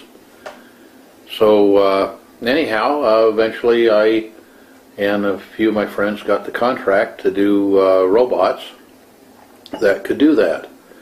And I naturally had great faith in myself and said, oh, sure. And I found out a lot of things. That was a tremendous education. I found out that materials that were electrical conductors inside of a heavy nuclear flux became insulators, and insulators became conductors, and Really? very stiff metals became like toast and very brittle and broke apart, or like ashes. And materials like ashes became very hard. The grease became like welds, and so eventually we built a couple of different types of I won't call them robots because they were truly manipulators. They were devices that at one end looked exactly like we think of a robot looking. It had a pair of arms that would move and grip, and actually we designed them so if you could grip a beaker of liquid, you could move it very rapidly and it would tilt it accordingly and not spill it. And you could reach around behind you or in front of you or out to the side. And then on the bottom of it we had some that had 3 rolling wheels and some had little tank treads. So this was in the 1955, 6, 7, 8 region of time. At that point, did they have AI? No, they didn't even the term hadn't even been invented yet. And so anyway, on the other end of this device that looked at one end like a robot was a thing that a person got into. They had a couple of little small 1-inch television tubes with lenses on, and they'd put those on, they could see stereoscopically. And then they had a couple of little hands that they could move their arms and hands like it, and the robot would move accordingly, or the manipulator would move accordingly. And there could be a distance, right? There could be any distance up to 20 or 30 miles. But it required wires at the time. Later we made some that were, worked on radio waves. But for working with atomic materials, radio waves could be interfered with, a number of things. They couldn't withstand that type of lack of physical security, so all of them that we did for them had wires. So let's fast forward to a lot more recently, or at least, maybe not even recently. I don't know when it is you got really involved in AI and you started to I got involved in computers. And in 1975, 76, we built a computer that was used in Tokyo at the airport to announce the plane flights in a number of different languages. It was the first use I know of a microprocessor chip in a real product. And then later we built a computer training device to teach people how to use microprocessors and how to use software to accomplish various tasks, and we built that at a little computer company whose name was Cyberdyne. And one of the people who worked for us later worked on Terminator, whatever it was. Well, that was my next question. So So I'm not sure how you want to answer this, but the movie Terminator is not so far off base. Am I right? No, it's not so far off base at all. Once we got that those working, and it's interesting to note that the computer chip we used in the 1970s, there are more of those produced monthly than all the Intel chips produced in a year, even today, because it's a chip that was actually designed like a computer, whereas the Intel chips are not designed like computers. And the Intel is paying a lot of royalties to various people who worked on various chips that evolved over the proper evolution of computer chips, what I consider to be proper. We now have a chip that's very, very tiny and has a number of computers built into it that automatically look at the task and adapt themselves. So you may have 10, 20, 30 computer chips working on 30 processes all at once. In the body of one robot? In the body of one little tiny 1/10 of an inch square chip. That's operating a robot? That's operating a robot. But once we figured out the right language to use and the right computer design to use, I then got involved with a number of people working on building an artificial intelligence chip that we'll call it was basically the call on it was a fuzzy logic chip. It turns out the only logic that's not fuzzy is fuzzy logic, and it's a chip that can look at a number of different inputs and from those make a decision that's correct. So you can be with a robot, you can be looking at bumps on the floor, you can be looking at a doorway as compared to a wall, you can look at somebody standing between you and the door, you can look at the width of the door and the height of the door and decide whether it can go through it or not. It can go over there, manipulate around the person, go through it, not trip over the cat on the floor, et cetera, et cetera. And all using fuzzy logic. And then we, because a chip was doing digital computing, a fuzzy logic chip either does digitally, if it's high speed enough, it does analog computing. It looks at things as we see them in the real world. The floor can be looked at digitally like it had millions and millions of little tiny bumps, or larger bumps, or it can be looked at analog-wise because it can sense the roll of the floor and move the wheels and so forth so it doesn't tip over. But weren't the Japanese really advanced in terms of robotics? Well, I can tell you that when I went to the Idaho National Engineering Labs, which is what the Atomic Energy Commission became, which is one of the nation's largest research centers, it's in eastern Idaho. I think there are 2,200 PhDs that work there. The whole town is built around, in fact several towns are built around that center, and much goes on there. When we went there visiting with supercapacitors that I brought out of the Ukraine, I got talking to some people who found out I was the one who built the manipulators, and they said they had a large contingency of Japanese robotics experts. This was in about 1987, 88, somewhere in there. They had a large Japanese conference over trying to sell them manipulators and robots, and when they saw my robots they said, "My God, we don't have anything like this. Where in the world did these come from?" They said, "Hell, we've had it for 50 years. So turns out it was only about 43 years at that time. But so basically you were working in black projects, weren't you? Well, one could say that. And I just have a curious question, and we haven't gone over this ahead of time, so I don't know if you can even talk to this, but it's not diabolical or anything, but I'm curious because I used to love robots and sort of went on the net and sort of studied and was interested in how far they progressed with all of that. And one of the biggest problems they used to have was whether when they wanted them to walk upright like humans, that they would fall over. And how did you solve that? Well, we did it much the same way that Dean Kamen built his two-wheeled scooter. Are you familiar with Oh, yeah. What do they call that? Segway. The thing? Segway? The Segway. Okay. Well, And it's very simple to do. which is? Well, you If simply, you can say in you short. have a sensor that senses whether you're upright or not, and if you're not upright, then you use fuzzy logic to put it back right.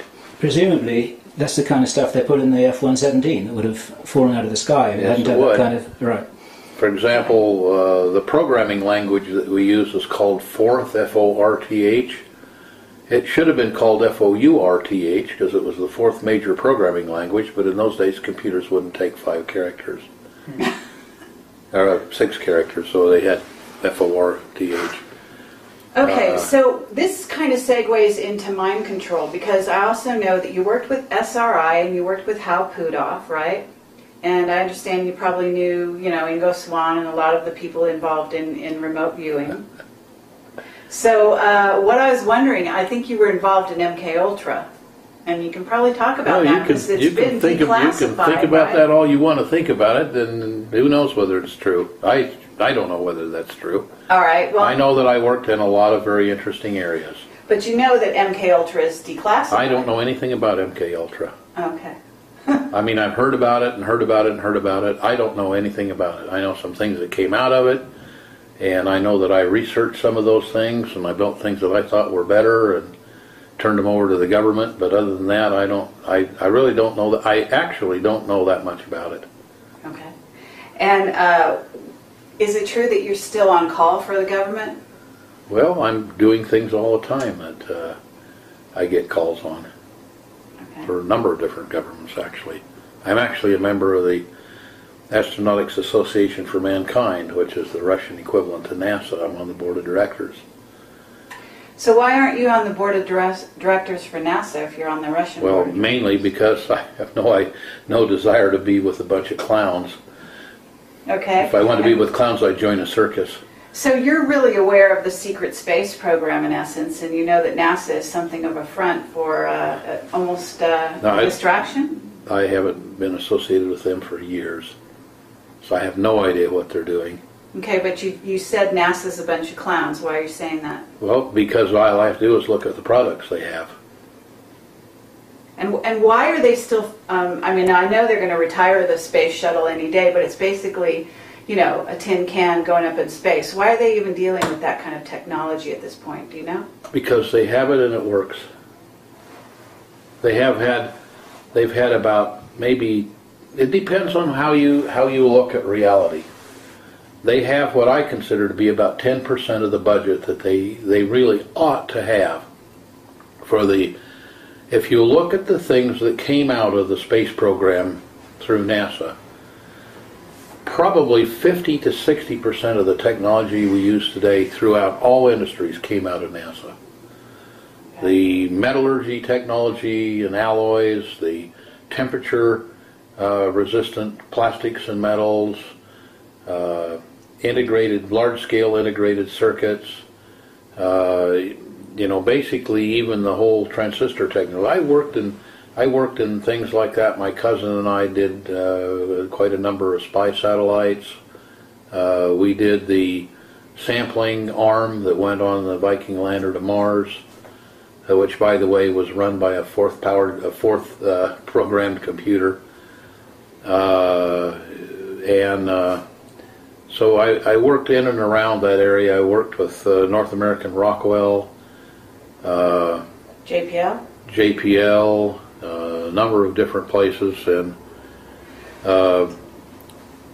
got to see the things that came out of there. I got to see brand new things that were 20 years ahead of anybody on Earth actually applied, and things that were made from them, and they were sent into space, and they recorded things from space. The camera that you're shooting me on, the image sensor in there was made for use in outer space, and that's where they came from. And so If you look at return on investment,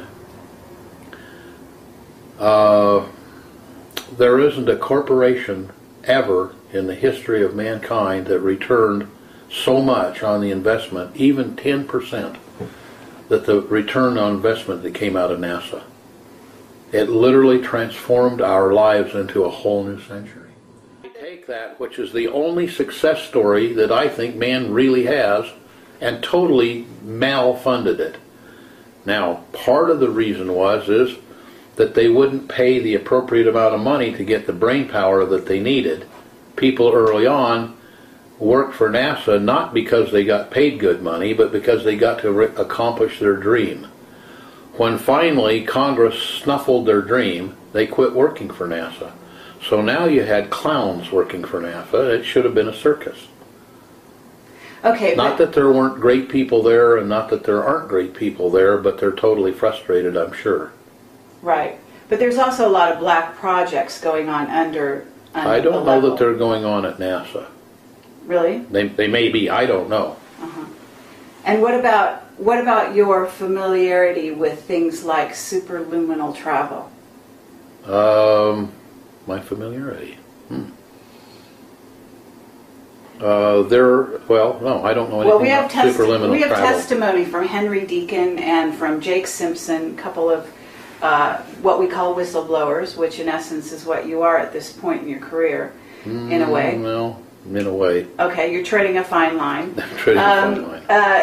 And they are testifying that we have superluminal travel, that we have craft that goes outside the solar system. Can you say anything about that? I know nothing about it.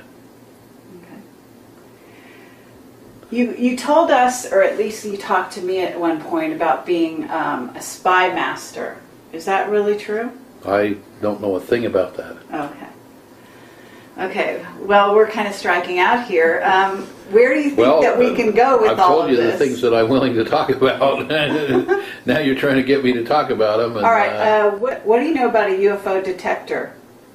I was asked to build a UFO detector when I was about 14. And eventually built one. Okay. And it's operational? I have no idea when it's operational. Best I know they smashed it immediately. Who's they? The government. Actually, the President of the United States at that time. Really? Okay. Now, here's a problem with it. I'd love to do something with it. It's a very simple, inexpensive technology. Is it based on Wilhelm Reich's technology? No, it has nothing to do with Wilhelm Reich. It's based on science, and the problem with it is that it works in such a manner that it will detect virtually every single type of thing in the universe. So what that means is that it would be the best anti-collision device that ever went on board an airplane, because it could see every other airplane in the sky. That's the good news. Okay. The bad news is it can see any stealth plane just as easily as it can see a damn dirigible. So that's why they destroyed it? I have no idea why they destroyed it. Well, can we surmise that that's why they destroyed it? I have no idea. I don't know that it was destroyed. I'm just telling you that's my feeling, Well, because you I've told never me they took it. I've never seen one. Well, I thought you would. Yeah, they took it. So what did they do with it? I don't know if they put it in their pocket or put it in the remnants of the Smithsonian. I don't know what happened to it, but I've never seen one out there in operation. I could tell if there were one in operation. How could you tell? Because of how it works. Well, I mean, I'm not about to tell the secrets of it. I understand that, but I can't talk about it without telling the secret of it. You would know if somebody else was operating. I'd know if anybody was device? operating one of them. How would you know that? I would know that because of how it works. Okay, would you remote view them, or would you be? No, not at all. You have a tracking device on your invention? It emits something that is absolutely unique to the device. Oh wow.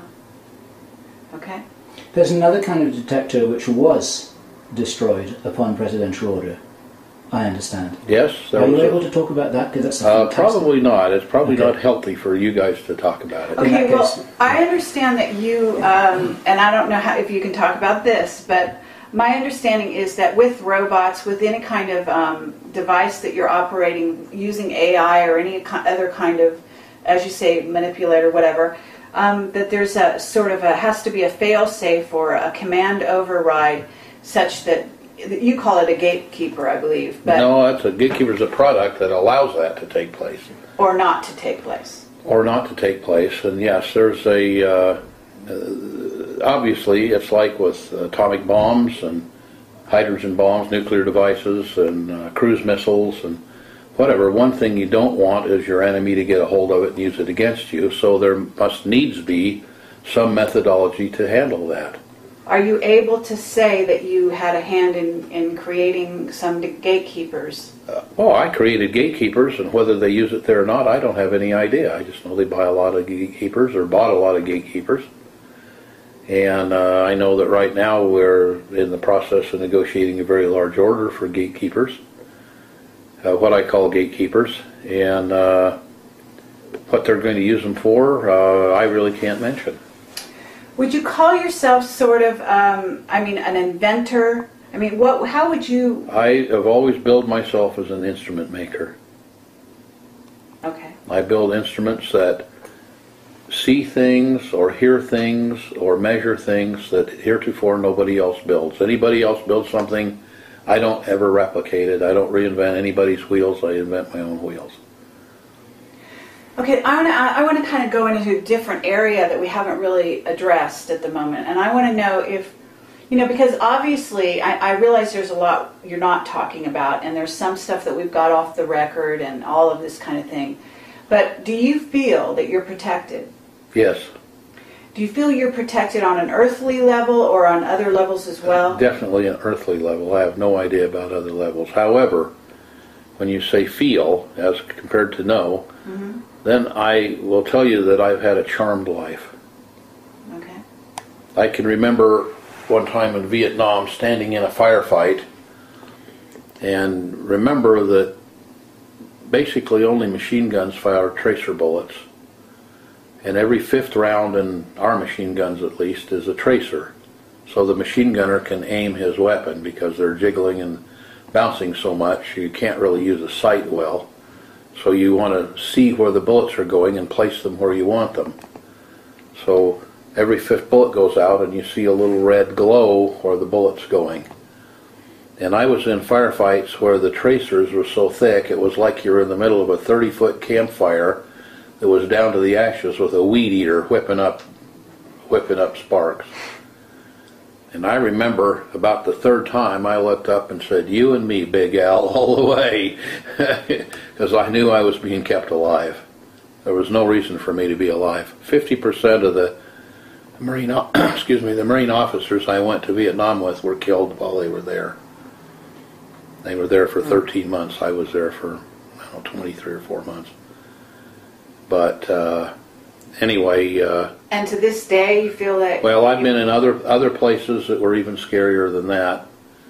And I've done crazy things all my life to invent things fast rather than slow and take it the hard way instead of the easy way and so forth. And somehow live through all of it.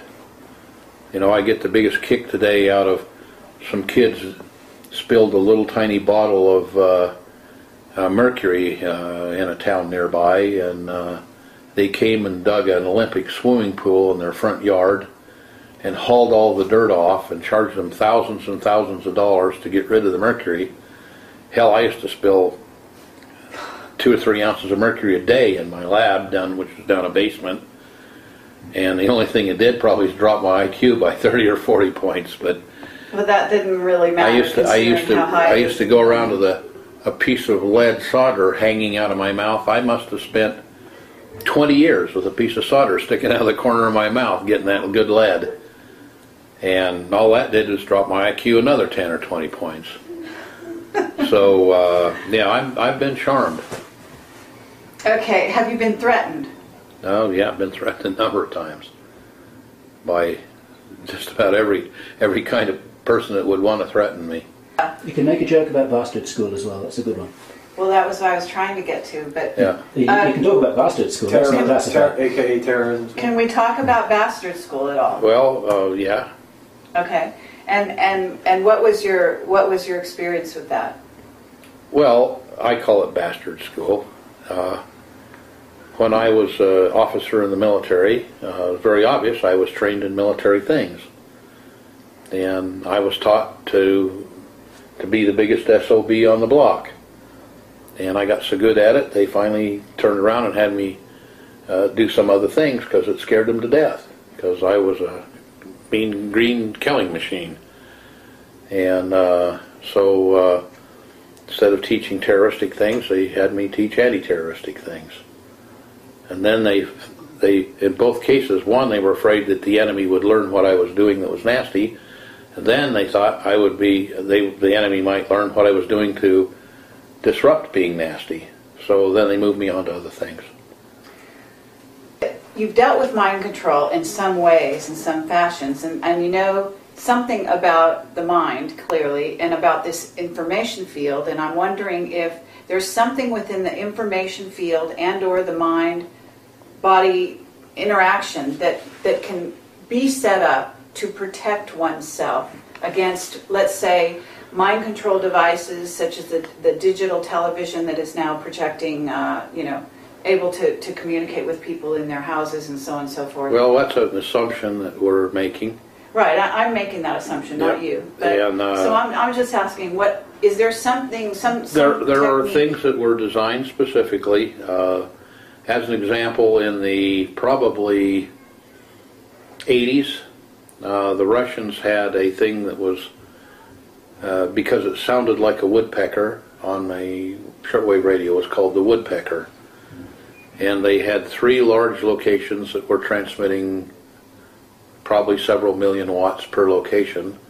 And they were phased in a particular area so they could move where the peak of that electromagnetic wave would fall. And it turns out that one of the places here they had it fall was in a town called Eugene, Oregon. And people there were getting sunburns while they slept at night. And they were getting headaches, and they were having birth defects and so forth. And the woodpecker had a very strong signal there, and a highly interfering signal.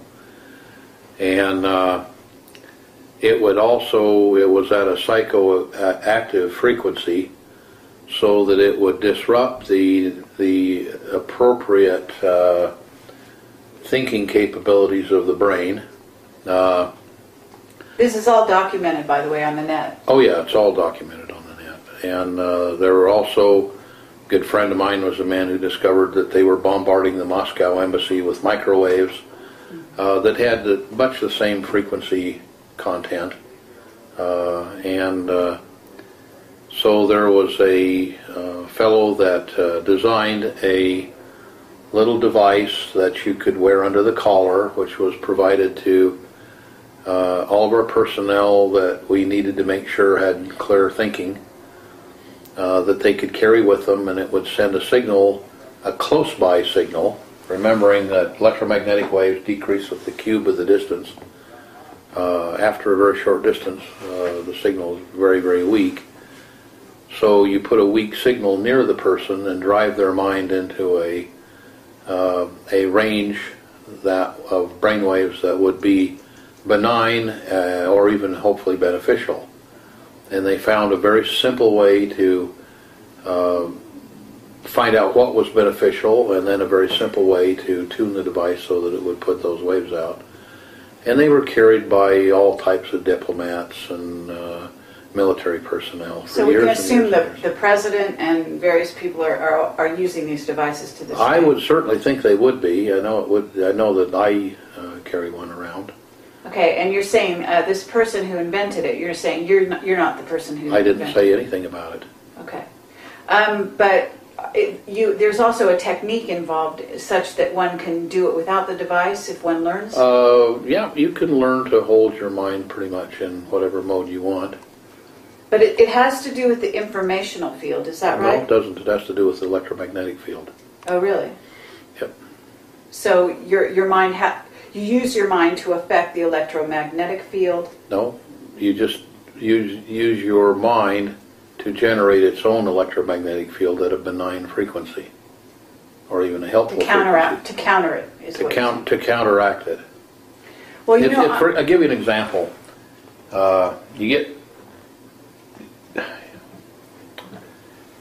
You get 3 or 4 people that are very close, or 2 people that are even closer, and what you'll get is you'll get heartbeat synchronization, which just occurs, and then you'll get brainwave synchronization, and then unfortunately, or fortunately, depending on the situation, you get hormone production, and hormones are very, very powerful messengers, and then you get into trouble, but or not.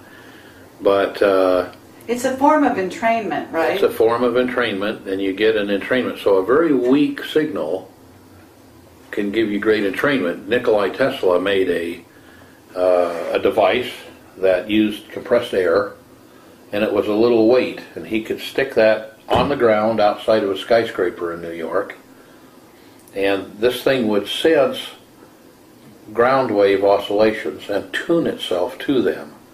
So it would start out very rapidly and slow down, and then it would find where it was affecting the environment. It would resonate with it. It's like if you have a wine glass here and you play your violin upscale, eventually you'll find where, if you stop real quick, you'll hear the wine glass vibrating. Then if you play that note exactly, pretty soon the wine glass will break, because just a little bit, it's like pushing a swing.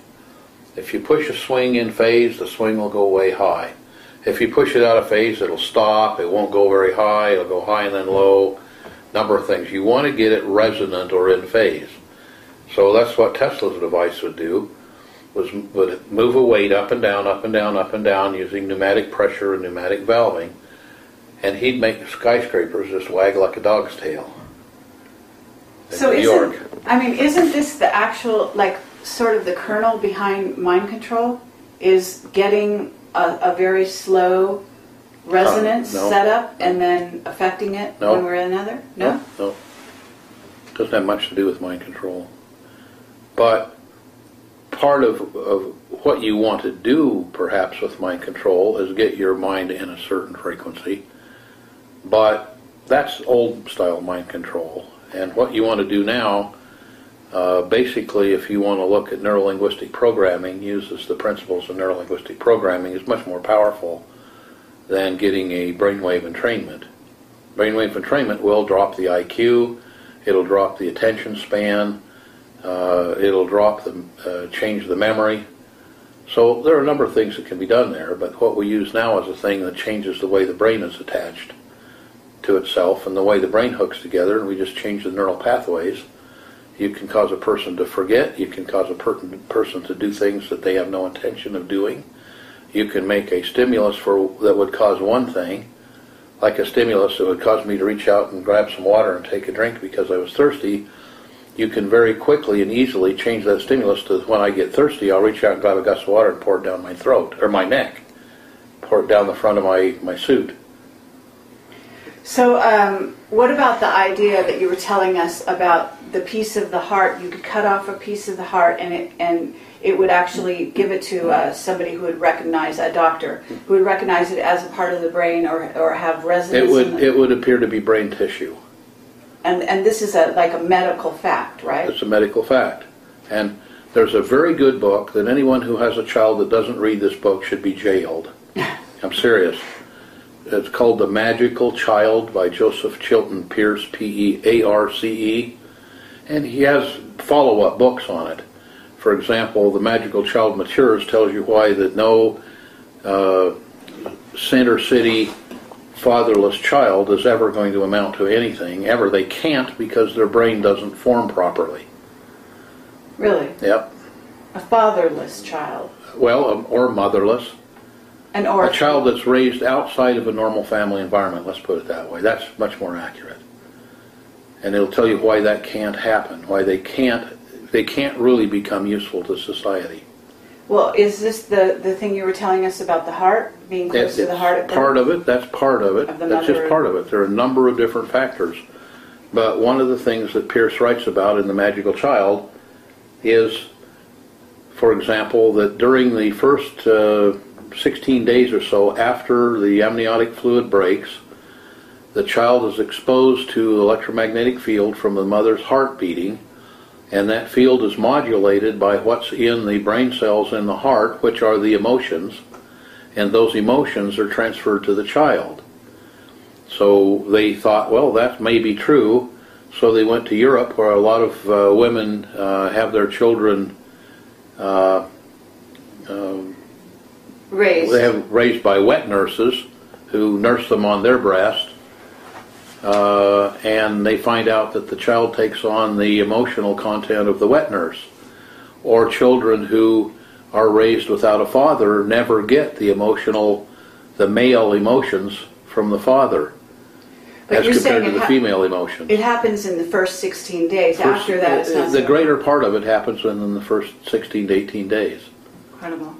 And it turns out, for example, the Russians did brilliant and massive research on this, found out that if the child is born underwater in a fluid, remember the child's already in a fluid, it isn't going to hurt him to be underwater for a while.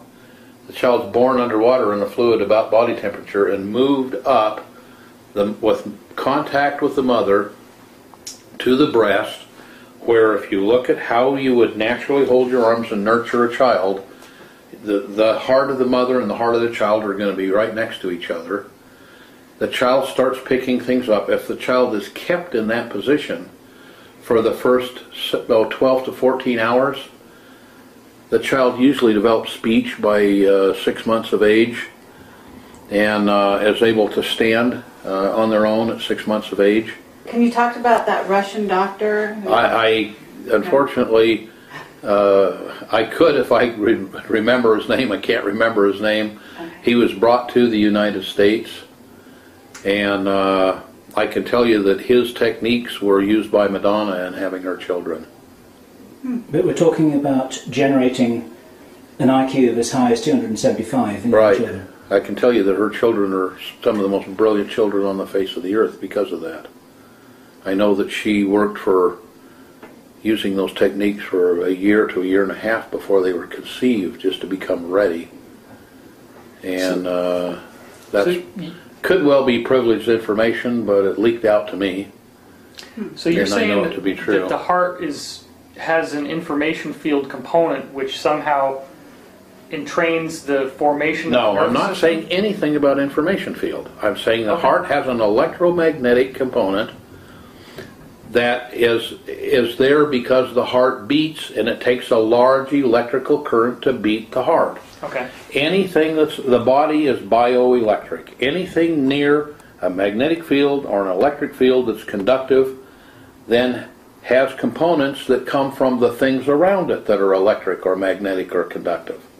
Okay. So you can see that stuff in the heart field. The information, not information field, the information transfers to just like programming a ROM chip, transfers to the heart of the child. And as an example, one of the final proofs of this is there was a man who absolutely hated the odor, the sight, and the taste of mustard, and got a heart transplant, and all of a sudden couldn't get enough mustard.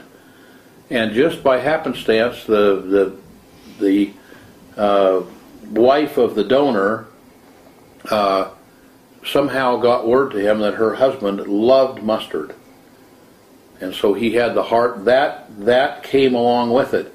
Number of people were in essence SOBs, or were very tense individuals, and they got a heart from a man who was a very calm man, and all of a sudden their wife and their children didn't even know who they were. They were a completely different person. That information was encoded in there, and when the nerves were sewn together and some of them grew back, that information got out of the heart, and it may well be that the magnetic field of the heart transmitted and the brain picked it up. I don't know that. but I know that we instrumented people's hearts and would let them see things that would excite them. The heart rate picks up, adrenaline's produced. Maybe what they see, anger, causes anger or fear. And if you anesthetize that part of the heart, then they have they don't have those fears and those angers and so forth. So that emotional information and some things like preferences in flavor or color, are transferred and transmitted in there. So it's very important to get the child up into a nurturing position. Children who were nurtured by both mother and father have both male and female components. Children nurtured by one or the other have only the one component of their emotional makeup. And it's the first 16 days that does it? Well, read the book. The greater part of it occurs in the first 16 to 18 days. And yes, maybe that's 30%. Maybe another 10% occurs in the next 50 days. Maybe another 10% in the next 180 days. Okay, but very early on. Very early on, you want to get that in there very early on. Okay, Well, I want to go in another wait a minute. direction. Is there any other tissue in the body besides the heart that acts like neurological tissue? Oh, absolutely. Okay. Now you can, if you want, you can call, the pineal part of the brain, even though it doesn't do brain function. It's part of the brain. The pineal and pituitary are mostly melanin, a substance called melanin. Melanin, a type of melanin, makes the skin pigment. But they're a slightly different kind of melanin. And I've, in my research, have found that the melanin in the pineal, which in Eastern medicine is the third eye, the seat of the third eye, is very, very, very good at picking up informational signals and adding a time content to them, thus subtracting a non-time content. And so it's always been attributed to clairvoyance and clairaudience and so forth. Those are signals that are taken out of a signal that appears to be everywhere, every when. It coheres that for the person, and they have certain abilities that they wouldn't have. The Tibetans drill a hole in the front of the forehead with a little rock drill, and then they poke a bamboo skewer in and manipulate the pineal to quote-unquote open the third eye. And what it does is it gives it a hole through the Faraday cage, speaking in science terms, and it makes a sensitivity by making a piece of scar tissue that opens up or opens the third eye or opens clairvoyance or clairaudience or remote viewing or remote influencing or a number of different things. Isn't it true that fluoride deadens or hardens the pineal gland? Absolutely. And since we have fluoride in our water, isn't there a sort of basically you could look at that as an Illuminati plot to deaden the intelligence and the psychic ability of what I try to do as a scientist to state as scientific things. I don't presume about what the Illuminati want to do. Okay. But I can tell you that the main thing that halides, which are chlorine, fluorine, bromine, mainly what they do in the body is congeal cholesterol into arterial plaque. So I mean that's well known. Slows down the yes, it'll do. Yeah, it closes down the arteries. Mm-hmm. So there are many ways to sterilize water, other than chlorine and fluorine. There are many ways. For example, we say, well, we use chlorine for tooth decay.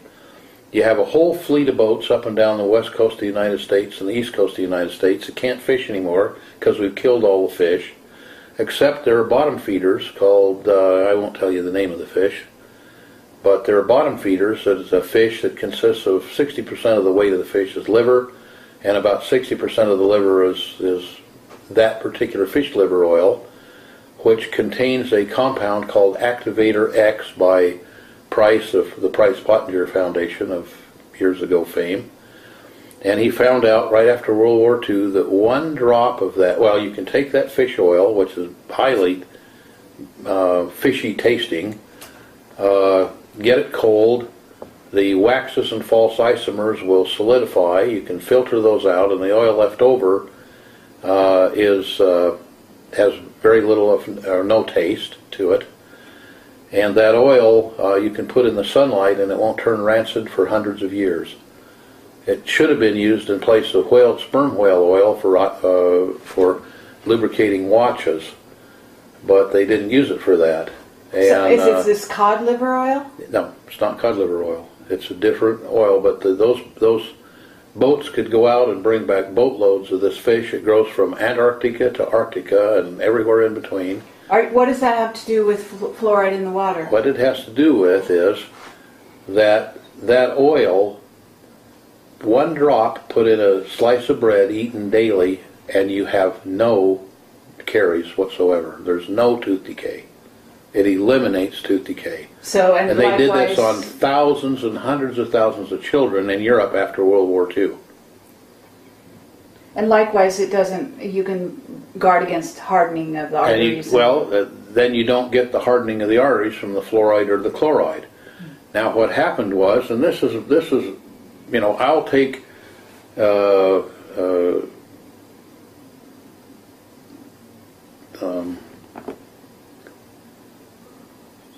I'll take the hit for this. Let's put it that way. It's my conjecture that the only reason we use chloride in the water was because the politicians have already spent all of the Social Security money. So you've got to have something there so that people die at retirement age. Then because of health care getting better, we had to have something else that made it happen even faster, so we put fluoride in the water. Wow. Because they could have gotten rid of tooth decay with an absolutely benign substance that we had a whole industry here that could go out and bring us back all we could ever use for the whole world, very inexpensively, and totally non-negatively in the body. But we didn't do that. Now, it's the reason that fish oil doesn't turn rancid is obviously because it's an antioxidant. It's the best antioxidant known to man, as far as I know. Price called it Activator X. It has a definite chemical formula. It could definitely be put out there. But it'd eliminate most of heart surgery. It would eliminate tooth decay. So it's not put out there because that isn't efficient in our system, in our capitalistic system. When well, you're talking worldwide, though, as well, right? Yeah, it'd be worldwide. I mean, like I say, we did it in Europe after World War II for years. But we took that Activator X, by the way, was taken. There's a small amount of it in wheat germ oil. So that was taken from wheat germ oil. Now we found I found the ratfish had this stuff in, massive amounts. When you said Price, do you mean Dr. Weston Price? Weston Price, yeah. Okay. And it's my conjecture. The only reason I could see that we would be using that is to kill people off. Why else would you do that? Saying about the pineal gland, because I have a whole long section in my video that everybody's seen. Most of this audience has seen it, all about the pineal gland. So you're saying that this oil, if taken, would help to decalcify the pineal gland or somehow increase its sensitivity? If the pineal gland is calcified by halides, yes, it would. Okay. But you're not naming the fish other than I wasn't really naming the fish. ratfish that you just talked about. No, and that's not the main source. No, that's what it's called in certain areas of the world. Okay. But I was curious. You said something about there's camps being built around the United States. Do you know the purpose behind them? Yes, they're camps to detain people. And is this something that goes on the tail end? Because I'm looking for the agenda that goes behind the crash of the dollar that basically you're saying is coming at some point in the near future, quite possibly, right? That's what your I think sources that's a great are telling possibility. I'm planning for it. Okay. And then on top of it, there are camps being built, and you can verify that? Well, they're giving tours of some of them, and you go on the internet and you'll find out that there are a number of locations where people say, well, here's a camp that's built. Okay, and what about the role of viruses in eliminating the population? Is there any validity to that? I have no idea. It's not my area of expertise. Okay. I have suppositions, and well, you clearly are a healer, so have you got advice on how people can protect themselves from viruses? Well, I think all that advice is available if you just download it from the FDA websites or the various websites of, say, FEMA and Homeland Security. Really? Oh, absolutely. Wear a mask, wash your hands. They're absolutely correct. Okay. Another good thing to do is go to some place there's not a lot of people. And we're sitting here filming in an area that there's not a lot of people. The town says entering the town on one side of the sign, and on the other side of the signpost it says entering the town, and First Street's in some great big city somewhere else because there's not another street. Okay, well, so what is it that you think is coming in the future in terms of, let's talk about outer space a little bit. Do you think that there's anything out there that we need to be aware of? Well, I think there's all kinds of things out there we need to be aware of. Okay. I mean, is the only threat, in other words, is the well, only it's a threat major on, threat that we right now don't have any deterrent for. What threat? A threat from outside the the planetary bounds. Well, what about the satellites that have recently been classified such that they won't tell us about incoming bodies? That's all classified suddenly. Well, that I don't know about. I didn't realize that had been done, but if it's been done, it's obviously been done for some reason. And that reason may be to stop panic. I know the government has a tremendous belief in whatever you do, don't cause panic in the people. Because when you cause panic in the people, then it draws attention to the lawmakers, the Senate, the Congress, and the presidency, and the ruling party. And they're not looking, it's like the old Chinese curse, may you live in interesting times. Try to live in times that they're not at all interesting, they're boring as hell, nothing's going to happen. So I think that anything that might happen that would cause people to start thinking about, well, why isn't something being done here? We're out of money. We've been out of money for years. And so we don't have money to go do anything about it. So why let the people worry? Okay, but you were telling me something about the fact that you think there's really only 10 months left for the sort of the rollout of what could be like reversing the agenda. I don't even know if you believe it's possible to reverse the agenda that's being rolled out at the moment. Well, I know that we there's live about 10 months because that the Earth, we've polluted our own mess. Okay, here are just a few things that you can look up. And the things I talk about are things that are openly available on the internet. Library of Congress, or a lot of things now on YouTube, a lot of things on ask.com and google.com and so forth. You can go in there and start making searches and looking, and you can find a lot of information. There's a tremendous amount of information about the things that you just spoke about, and specifically you can find out that it's about a couple of weeks ago we just had a very near flyby of a huge asteroid that would have caused thousands, if not millions, depending on where it hit, thousands or millions of deaths on the Earth if it had hit the Earth. And it was a near flyby. Now, maybe that nearness was 100,000 miles, but 100,000 miles is sure different than the distance between here and Mars, or here in Pluto. It's came by very close. It could have been one of those things that hit the Earth, and we have nothing to stop something like that. Okay, you're saying we have nothing to stop something. Is it possible black people in black projects have something to stop that? No, I don't believe so. Okay. And what about... If they did, I don't believe they've had the money to build it. And what about positive aliens? Do you think that they might interfere with something of that nature? Well, if there are such things as positive aliens, I think that You know, I wonder, I look at Earth and I look at the things we've done to destroy this fragile little spaceship that we live on, going through the space. And we've destroyed, you know, we talk about burning, we talk badly about all the burning of the rainforests in Brazil. And yet most of the oxygen is produced by plankton. In our use of nickel-cadmium batteries and lead batteries and putting them out into the environment has killed a good part of the plankton. Cetaceans are beaching themselves to make so that there's enough food left for the others. Because they're that wise. Well, I think that they are, and of course you had to have worked with them in some of the military programs to understand how wise they are. Okay, well, I'm going to have to wind this up. I would love to talk to you all night and all day, and especially if you were able to come out with some of the more fascinating things that you're involved in. But Project Camelot wants to thank you very much. I want to thank you for your service to humanity. You've clearly been involved in some things that are healing for the population out there. You're here trying to testify to something coming that you firmly believe that people need to be aware of. And so I want to thank you. I appreciate your interest.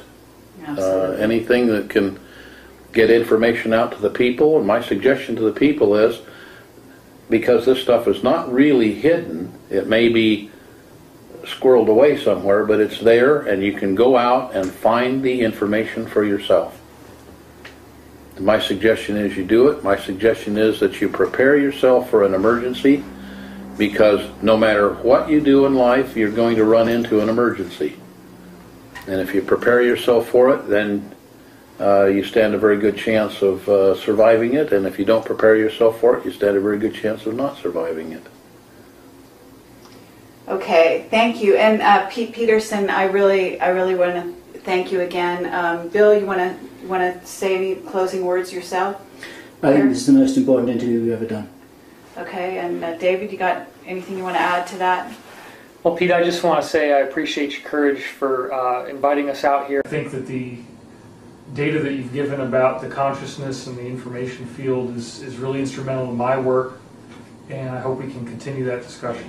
Well, I think that we'll probably continue a relationship for a long time, and I'm perfectly willing to share that information. I'm at a point in my life that the only thing I can do now to make my life worthwhile is to share the wisdom that I've obtained as a stone rolling through this interesting experience of life on Earth. Been involved with trying to build flying saucers. You usually found that flying saucers, if you look at most of the movies, there's always seems to be a robot involved with it.